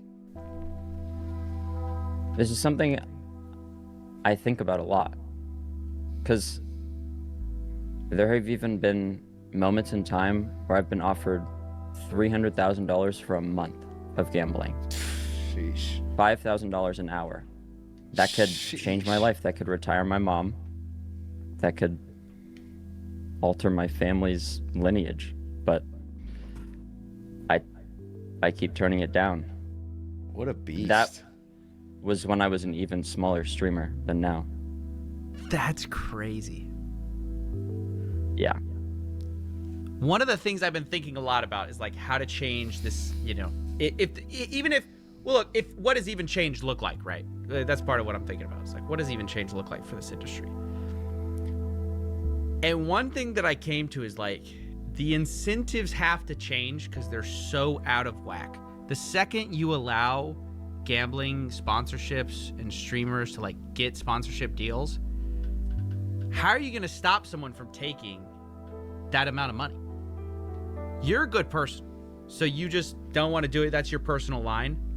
But I think it's hard for just even somebody who's a good person to say no. You know, it's only because you know what it would do to people. But that is such a crazy amount of money. Yeah, it's a fucking You know, this interview crazy almost amount of money. ruined me on this story. I began to wonder if change was even possible when money like this is in the field for play. Like, the casinos aren't going to regulate themselves because they lose customers and there's so much money at stake. Most influencers aren't going to say no because there's so much money at stake and they could change their life and their family's lives by taking these deals. The more I looked into it, you can't expect all the people to be immune from this influence all at the same time, which is the only way to make change. It wasn't just the influencers or casinos either. Even esports, the most professional, supposedly, side of the game, was flooded with gambling. Almost every professional team had a gambling sponsor. For example, FaZe's Rollbit, the PGL Major was sponsored by 1xBet, G2 was sponsored by CSGO Roll. And this creates the same problem that it created with the influencers. If a sponsor is offering you buckets of money, it becomes really hard not to take, because if you don't take it, your competitor will. In fact, one esports owner argued the entire ecosystem in Counter-Strike, especially in the lower leagues, is basically funded by the gambling industry and gambling addicts. So I called him to understand more of how this works. Can you walk me through how gambling functions in the esports economy? The issue is that, or the issue, I guess, at hand that you're talking about is that this activity is enabled by more controversial sponsors in gambling and skin rolling sites. If those sponsors weren't permitted, then the tier 2 and beyond scene in CS specifically would likely wither or die, or at the very least constrict to a very large degree. So that's what I meant by my tweet that you should thank your local betting crackhead in Twitch chat. If you're a fan of tier 2 CS and beyond, then the reason you're watching that team play is probably because of that better. To note, this is also true of a lot of orgs' profitability. So the value that traditional sponsors bring in for a tier 2 org, even more, you know, with G2 and Rollbit, for example, the value that a traditional sponsor brings in versus a Gamba sponsor is like 15 or 20% of the value. So you don't really turn that down as an org owner unless you've got very specific moral qualms or disagree with gambling on a personal level. But does this inflate the economy where if you're not taking a gambling sponsorship, you're almost at a disadvantage? Yeah, you can't afford the top because your talent. You can't economics buy and the- what you're able to play players and attract talent is much less than somebody who, for example, has a gambling deal and is making way more money than you. Yeah, to a degree, that's true, I think. Very, very few organizations are able to do it without Gamba. Largely, if you don't have Gamba, you're almost certainly going to be unprofitable. You heard it there. You almost can't compete at the highest level without a gambling sponsor because they pay so much more than everyone else. And if everyone else is doing it, they will have more money to spend on a team than you and get better players and therefore likely beat you. Yeah, it's fucked up. There's just no more profitable sponsor to turn to. And so a lot of people actually take the money. So even if that sponsor is a site that allows minors to play with no ID, who cares? Just slap an 18+ sticker in your ad for them and get plausible deniability. That's what G2 did when announcing their CSGO Roll sponsorship. A depressing fact about this video is the star of it, a guy named Monasi, turned 18 only days before they announced the sponsorship, which means in the video, it was filmed when he was 17. He was underage in their casino, supposedly 18+, and no one cared. A perfect metaphor for this entire industry. It's all optics. I have to tell you, by the way, the exact day I announced I was investigating Counter-Strike gambling, CSGO Roll did announce for the first time that they were going to be asking all users to prove that they're 18 before playing. Whether or not it's coincidence, they announced it same day. I don't know. Take it for what it is. Maybe it's a token gesture. They'll roll back. Or maybe it's a sudden change of heart for the youth. I don't know. Either way, the point I'm making is that for many people and professional teams, the choice to take a gambling sponsorship is like the choice for PEDs in the Olympics or steroids in the WWE. That guy's natty. You can That's say natty. no, but if everyone else is using them and getting ahead, you choosing not to for ethical reasons will get you left behind. and your peers will become more successful than you. It's a depressing cycle that has me flashing back to the CSGO Wild days several years ago and realizing we're right where we started. CSGO Wild in 2016 was a gambling website secretly owned, slightly disputed, by FaZe Clan. And according to FaZe Banks, his motivation to do that was pretty simple. My motivation for doing it actually was at the time we weren't making enough money to buy a CSGO team. All in, the venture was going to cost us like $1 million, and we definitely did not have anything close to that. So my brain, like we got to finesse it. We got to figure out how to make the money to buy this team now, because in the next 6 months, year, this team's gonna be worth like $4 or $5 million, and we're not gonna be able to get into this game, which in our heads we need to get in this game. Yeah, when you hear it, it sounds crazy. It sounds like a cope. FaZe but up, his baby. plan actually worked. FaZe got away with it. FaZe Clan has a Counter-Strike team that won second place in the infamous PGL Major all these years after CSGO Wild. It's alive and well, and still funded, by the way, by gambling, just by a different gambling Second place, website. Lamau. Now it's Rollbit. It's reportedly a multi-million-dollar deal. Now look, I know seeing this is all very depressing, but we've actually learned some really valuable things. Firstly, we can't fix this at the individual level of influencers, esports teams, or even casinos. Doxing people, harassing them doesn't fix it or the underlying problems. It's a deep systemic problem of incentives. Of course, acknowledge. I think if we lock up just a few more drug users, we will win this war on drugs. That's what I think. That's just my opinion. I feel like if we can just find one more fucking weed smoker and lock them up, throw away the key, we will we will win this war on drugs. No one use drugs again. That's just what I believe. Acknowledging that also doesn't absolve individuals. I wouldn't dare say it's okay for Juicy to do what he does, where people have been scammed and he continues to work with the same parent company. That said, if he stopped, it wouldn't change things suddenly. Someone would take his place. We're so close. So if we're serious about trying to solve the war on drugs, is like the guy mining for diamonds, dude. We're almost there. If we just spend a little bit more money and lock up a few more people, we will win this thing. God, we're so damn close. This problem. We have to look farther up the food chain than influencers, even than casinos, even than esports leagues. We have to zoom out and see the root cause. Valve, perchance? Valve definitely does have an underage gambling problem. They really don't have an incentive to stop it. Underage, middle age, overage, however you want to slice it. Overage? I think they have all the responsibility. I mean, you could pass me some of that if you want, but ultimately they're the kingpin, reaping in all of the money, or majority of the money. Gave himself. And there's a reason why they haven't killed it yet. They've possessed the power for all these years, but they allow it to go. And I feel like they do the bare minimum crackdown to allow it to keep operating.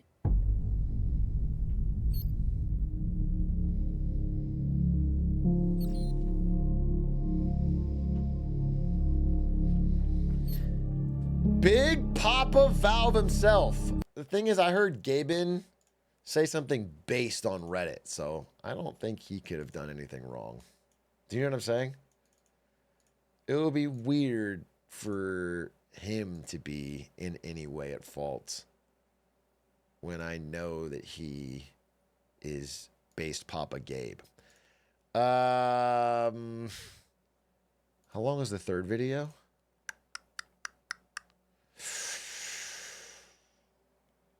Fuck it, let's finish it. Let's finish it.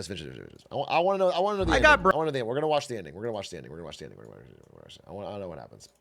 To make a video exposing a single Counter-Strike casino, but I decided to expose the whole industry instead, which led us from pitchforks to people rushing stages, millionaires making excuses, and esports teams who say they can't survive without gambling. The lack of any accountability making me wonder about the biggest casino of them all, Valve, the owner of Counter-Strike. Now, if you've watched the last few episodes, you know there's a lot of opinions about what the problem is, who's the villain, who's the good guy.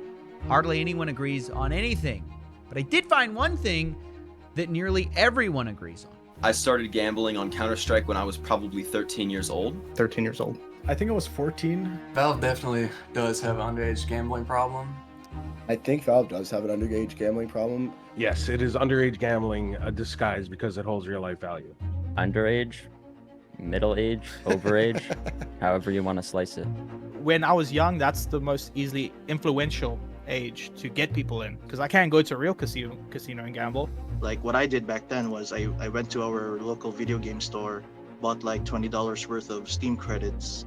I would buy skins with those $20 credits, no verification at all. Right, this is the most consistent answer I've received in a story where no one agrees on anything. Underage gambling is rampant on Counter-Strike. Not only that, Valve has known this was a problem for at least 8 years. And for those 8 years, Valve has done things here and there, but they've never seriously tackled offshore gambling issues, with some speculating the reasons why. I think they have all the responsibility. I mean, you could pass me some of that if you want. I'll pass But you a little ultimately, bit. they're the kingpin, reaping in all of the money, or majority of the money. And there's a reason why they haven't killed it yet. They've possessed the power for all these years, but they allow it to go. And I feel like they do the bare minimum crackdown to allow it to keep operating. That's right. Now, the person you just heard has ulterior motives for putting the blame on someone else. Either way, today I want to investigate Valve's role in Counter-Strike gambling, how we got here, what Valve can do about it, and how they've been fighting the change that is so desperately needed. So let's start from 2013, when loot boxes were first introduced to the game.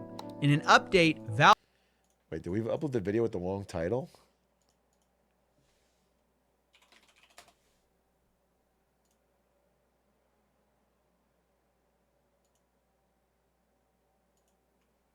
How Hitman speedrunners broke the game's hardest target. That's the right title. That's fine. You guys are...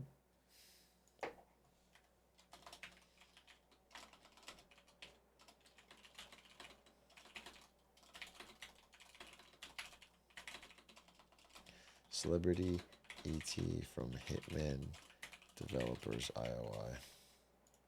How 3 white boys with class made the devil shiver in Hitman? Yeah, switching that right now.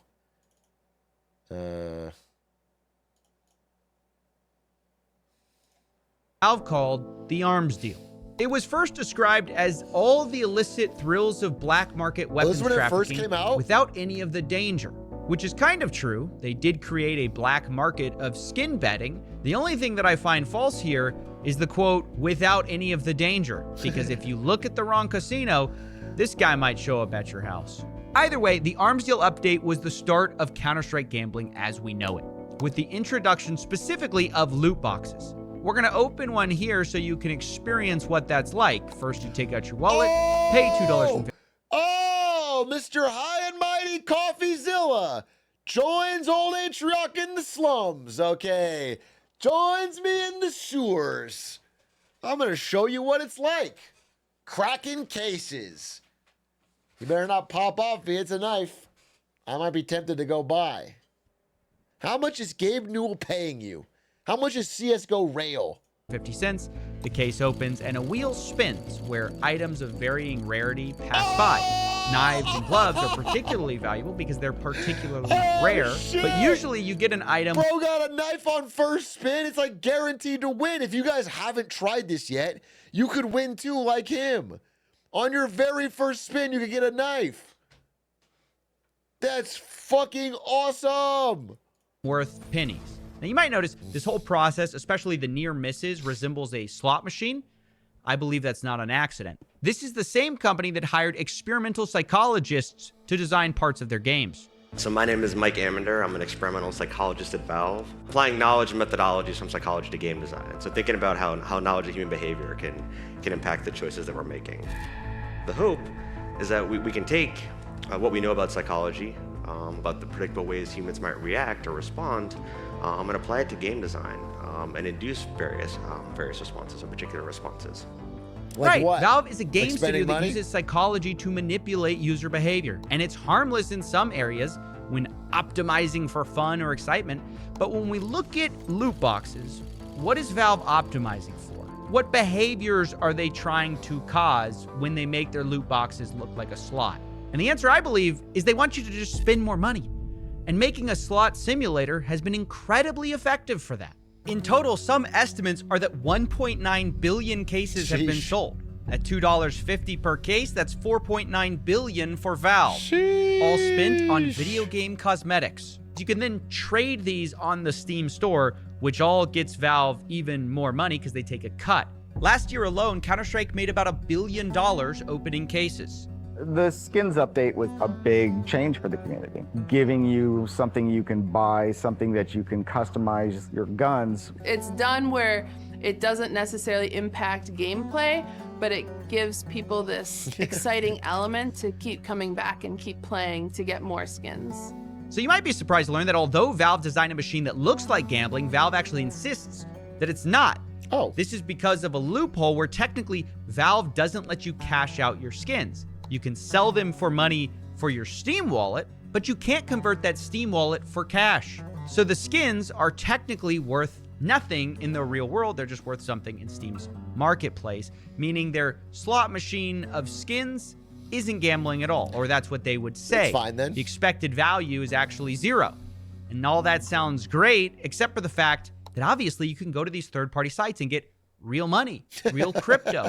You can also go sell them on trading websites, which is also a huge part of this economy, where you can go sell your skins for cash. You never have to interface with the slot machine side of it. So this idea that skins aren't worth money is just not true. It's just that Valve isn't directly allowing cash outs, which is a loophole that allows people of all ages to open loot boxes, trade skins for money, all without showing ID. It's worth saying this loophole isn't new. It's the same thing pachinko parlors use in Japan because there, gambling is illegal. But pachinko parlors are gambling, but technically not, because when you gamble, instead of winning cash, you win these small silver balls, which once again, you can't cash out in the parlor. You have to go to a third-party vendor. 換金所が別にあるから。それはなんで別にあるんですか？まあそこでお金のやり取りしたら犯罪なんで、犯罪ってかギャンブルになっちゃうんで、景品を It just so happens that there's a guy down the street who loves silver balls. He loves them so much and he'll buy them from you at a great rate.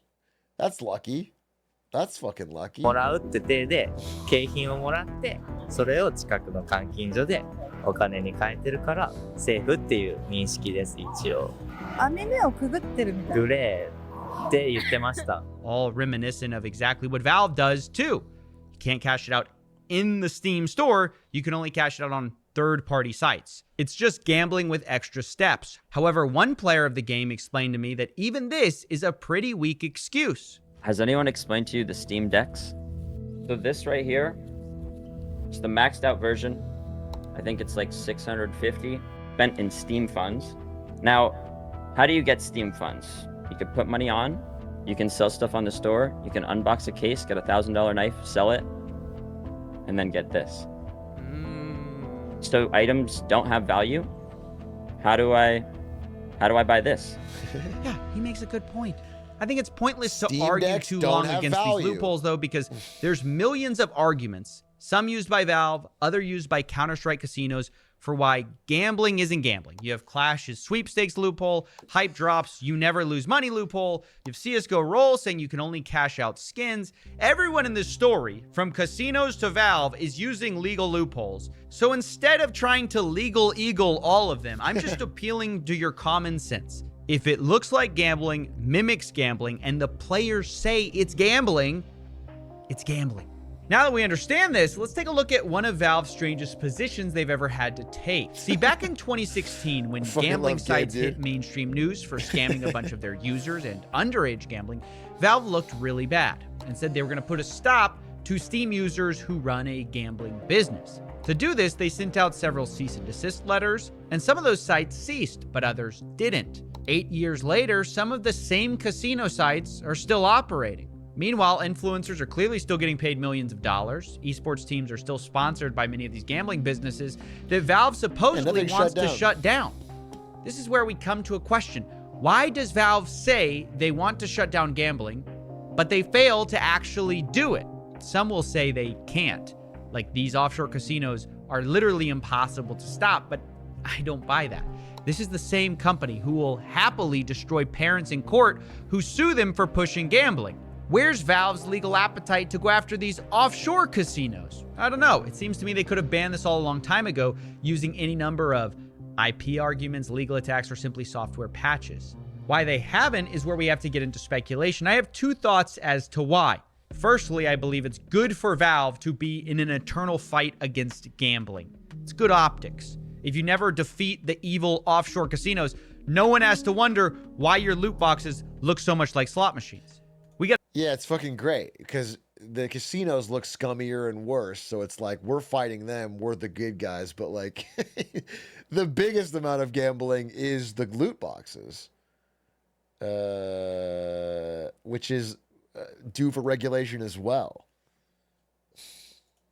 Got to defeat the evil offshore casino guys first, guys. In fact, this is the exact attitude they had in 2016. It feels like Valve itself has specifically designed this game to operate almost exactly like a slot machine. Even back then, Valve got a lot of heat for exactly the same things we're talking about now, but everyone felt that the casinos were doing worse things. So before we demanded change from Valve, everyone felt that we should address the casino problem first. And Valve was happy to play the hero and send those cease and desist letters out. So if you can always pass the buck to someone more shady than you and say you're working on it, it's easy to avoid problems at home. That's my first guess. But there's a second, maybe more insidious answer. Shutting down offshore gambling is just not a priority because it's not very profitable. It may even cost Valve money, even though they probably would deny this and say they don't have the data. You see, Valve may profit from these casinos indirectly. That is according to the journalist at People Makes Games. They made this argument better than I ever could, and I'm going to use a portion of their great documentary here. We've got Steam over here and the betting sites over here on different websites, and both industries claim no relationship with the other. But to start with, the culture of skin betting is for many people a feature of Valve's games as advertised by YouTubers and streamers and virally by your friends who are gambling. Valve is going to be acquiring more visibility and players for its games from anyone who finds this extra functionality appealing. Right. A thought I heard from almost all of the gamblers I spoke to was that Valve can't shut down these casinos permanently because that would wreck the market value of skins, thereby hurting every player who owns any Valve skins. Right. But to me, that just sounds like evidence that one big reason Valve skins are so valuable and why people want them so bad is Valve allowing the betting sites to exist. Oh, for sure. Look, I'll be honest, I think he's right. Valve is indirectly profiting from these casinos. But it's not just one journalist's opinion. Even experts have concluded the same thing. So, in January of 2016, the Washington State Gambling Commission, and that's the top regulatory body in Washington State where Valve is headquartered, they received a complaint that prompted them to begin an investigation into Valve Corporation. 21 months later, when that investigation concluded, what they said was Valve, quote, knowingly facilitates the illegal wagering of skins, end quote. And the question, that it really came down to for these regulators was, is Valve benefiting? In the opinion of the regulators, yes. So this feels like a really big deal. Washington basically concluded what a lot of people have suspected, but why did nothing happen? What the regulators told me is that the prosecutors didn't feel that they would be able to prosecute the case successfully, so they did not pursue a case. Now, that doesn't take away from the findings of the regulators, who are the experts on this. It just means that a case was never taken to court. Huh. So even though regulators found one thing, prosecutors have declined to pursue it. Now, of course, I did think all of this was pretty shocking, so of course I wanted to ask Valve follow-up questions, but they didn't respond to my request for an interview or for comment. However, I did find interviews from about 8 years ago during the first scandal where Valve was asked very similar questions about whether they benefited from all this gambling. And the way they respond is kind of telling. For Counter-Strike in particular, I'm curious, do you feel like gambling has had a positive impact on the game at all? As you feel like it's grown interest in the game over the past few years that it's been available? Yeah, so I mean, well, what's the question? Has gambling led to greater interest in Counter-Strike? Has it? Yes. We don't know. We don't have any data to support that. Yeah, but so I don't know. Isn't that incredible? a company that nearly has all the data has no idea if a billion-dollar gambling industry helps them. This is a company that hires literal economists to work on their video game economies. They say in those job descriptions, one thing we have at Valve is data, lots and lots of data. Yet, on this one issue, we don't have any data to support that. and we're supposed to believe they've never conclusively found if This is a great gambling video. hurts or This is helps another them. great Coffeezilla I classic. find it hard to believe, especially when in the same interview a little bit later, the CEO, Gabe Newell, claims data isn't really hard to get in Valve. If there's something I need to know, I can find out about it. We don't have any data. And information is pretty freely available inside of the company. There's, it's just not hard to, if there's something you need to know, to find out about it. But there's no, you pull your information, there's no push towards you. Right. Of course, it's not hard to find the information. These are the people who own Steam. They have all the information. So here's a fun rule for you to think about. Anytime a company with this much data tells you we don't have the data, it means we don't like what the data says, or we don't want to know what the data says, so we've avoided looking. True. And by the way, Valve admits only moments later that the Counter-Strike player base goes up when Valve releases things that make the game, quote, a stickier experience. That growth in the player base typically comes either after the game has been on sale, or after we've added some features to the game that make the game a stickier experience. Okay, we're getting somewhere. Growth happens when Valve makes their game a stickier experience. Now, I've got a follow-up. What's a stickier experience than a casino?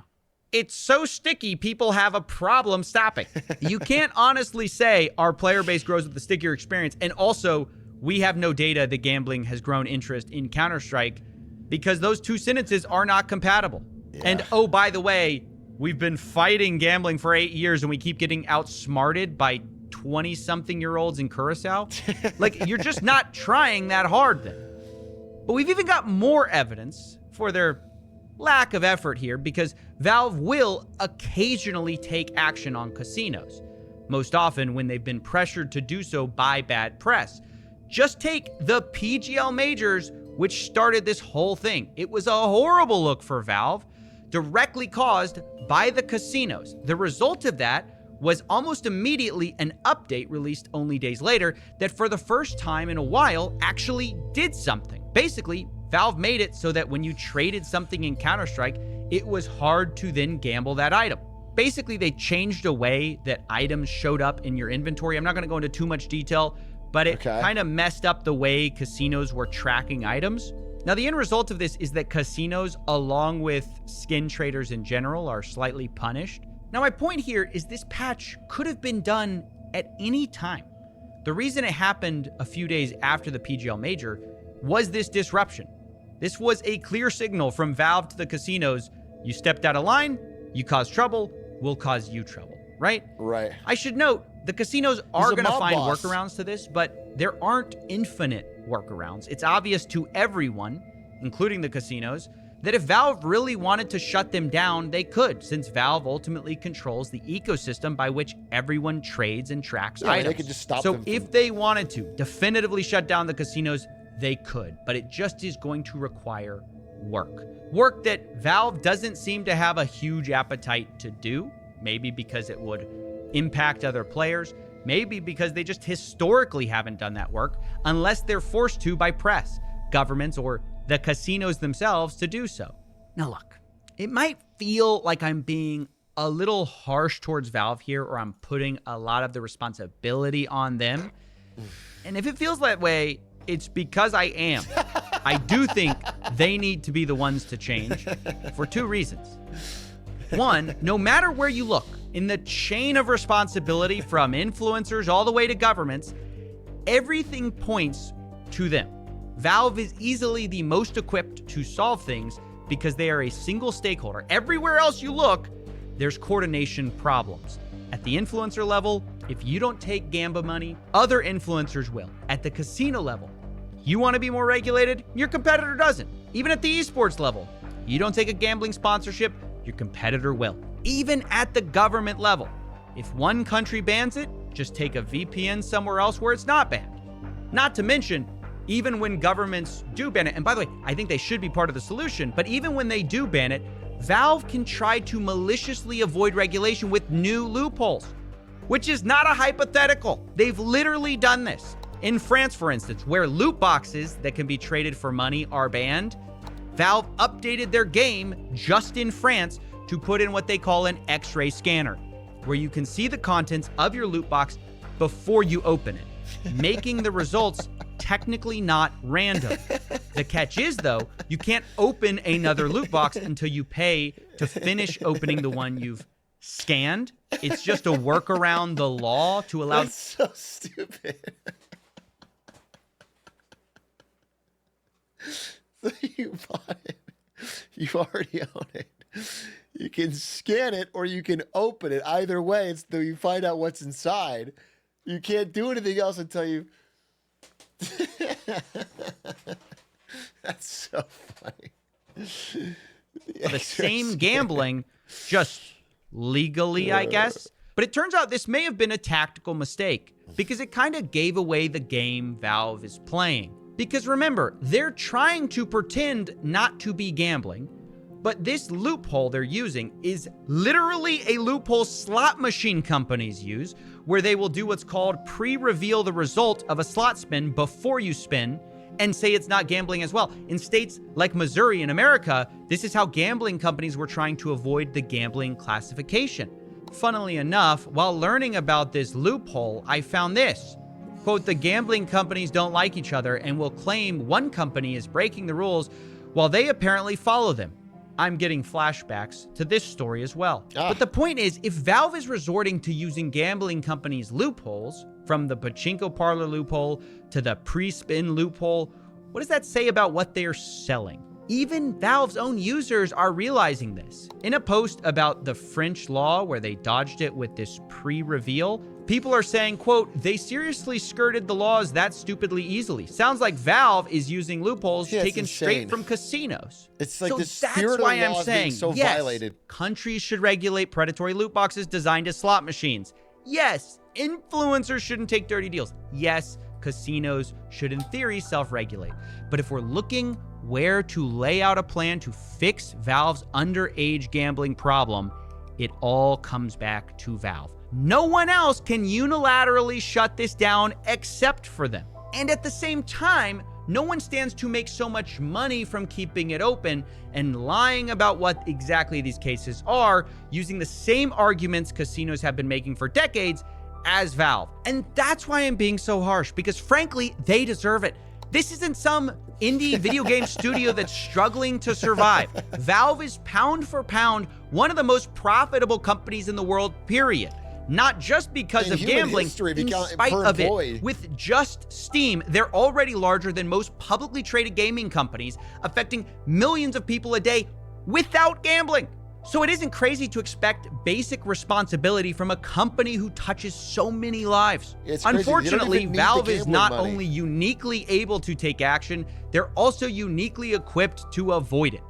They're privately owned and international. They're a small bean storefront. This is all because of horse armor. We never should have bought that horse armor. The first person to buy that horse armor opened Pandora's box. That fucking horse armor. National company. This is a fire video. This is my favorite one so far.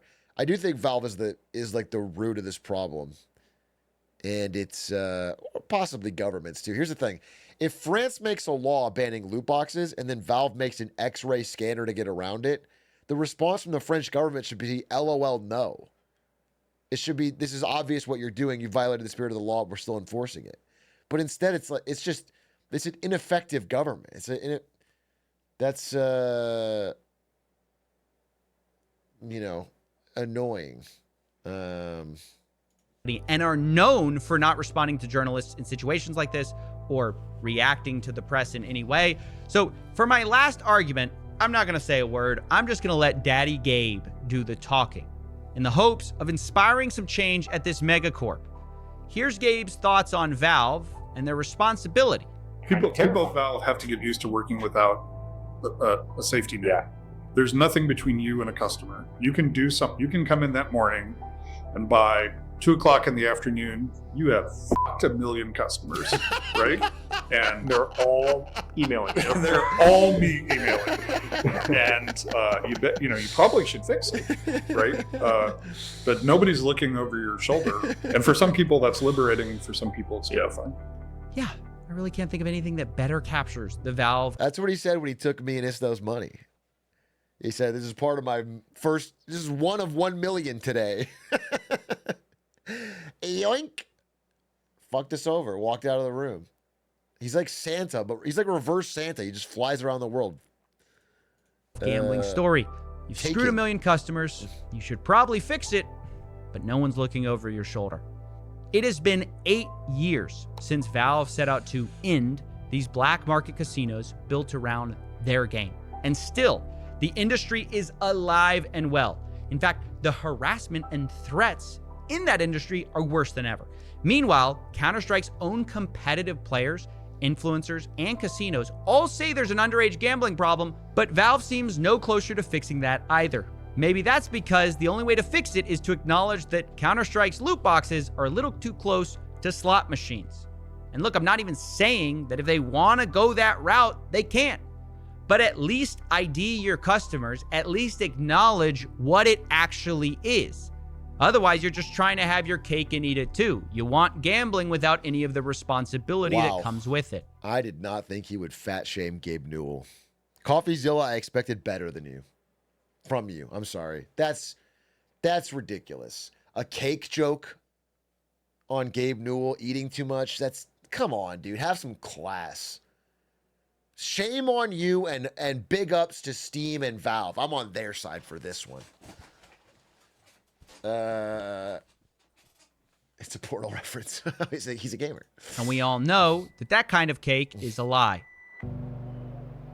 Look, I know this is a long shot, and maybe it's pointless. I look back 8 years, and I see many of the same stories of victims, villains, and Valve with zero real change.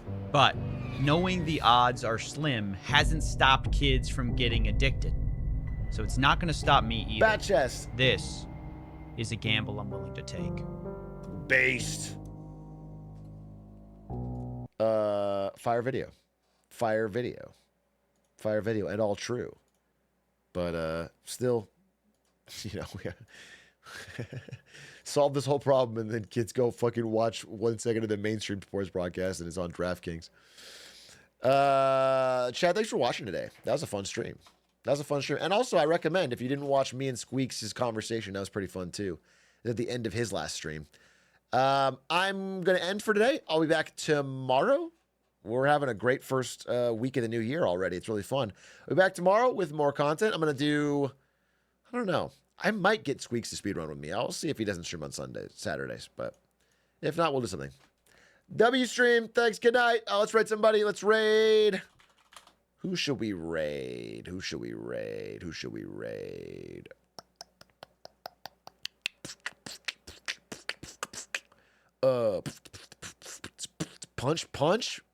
Punch is playing Battlefield 1. Fuck it. Raid Punch. Tell him to open a CSGO skin. Tell him to get addicted. Let's raid Punch. The man who got me addicted on CSGO gambling. Ask him if he still has the knife. If he's not, he's a fake fan. Good night. Thanks for watching. Bye. Thanks for the subs today. Appreciate it.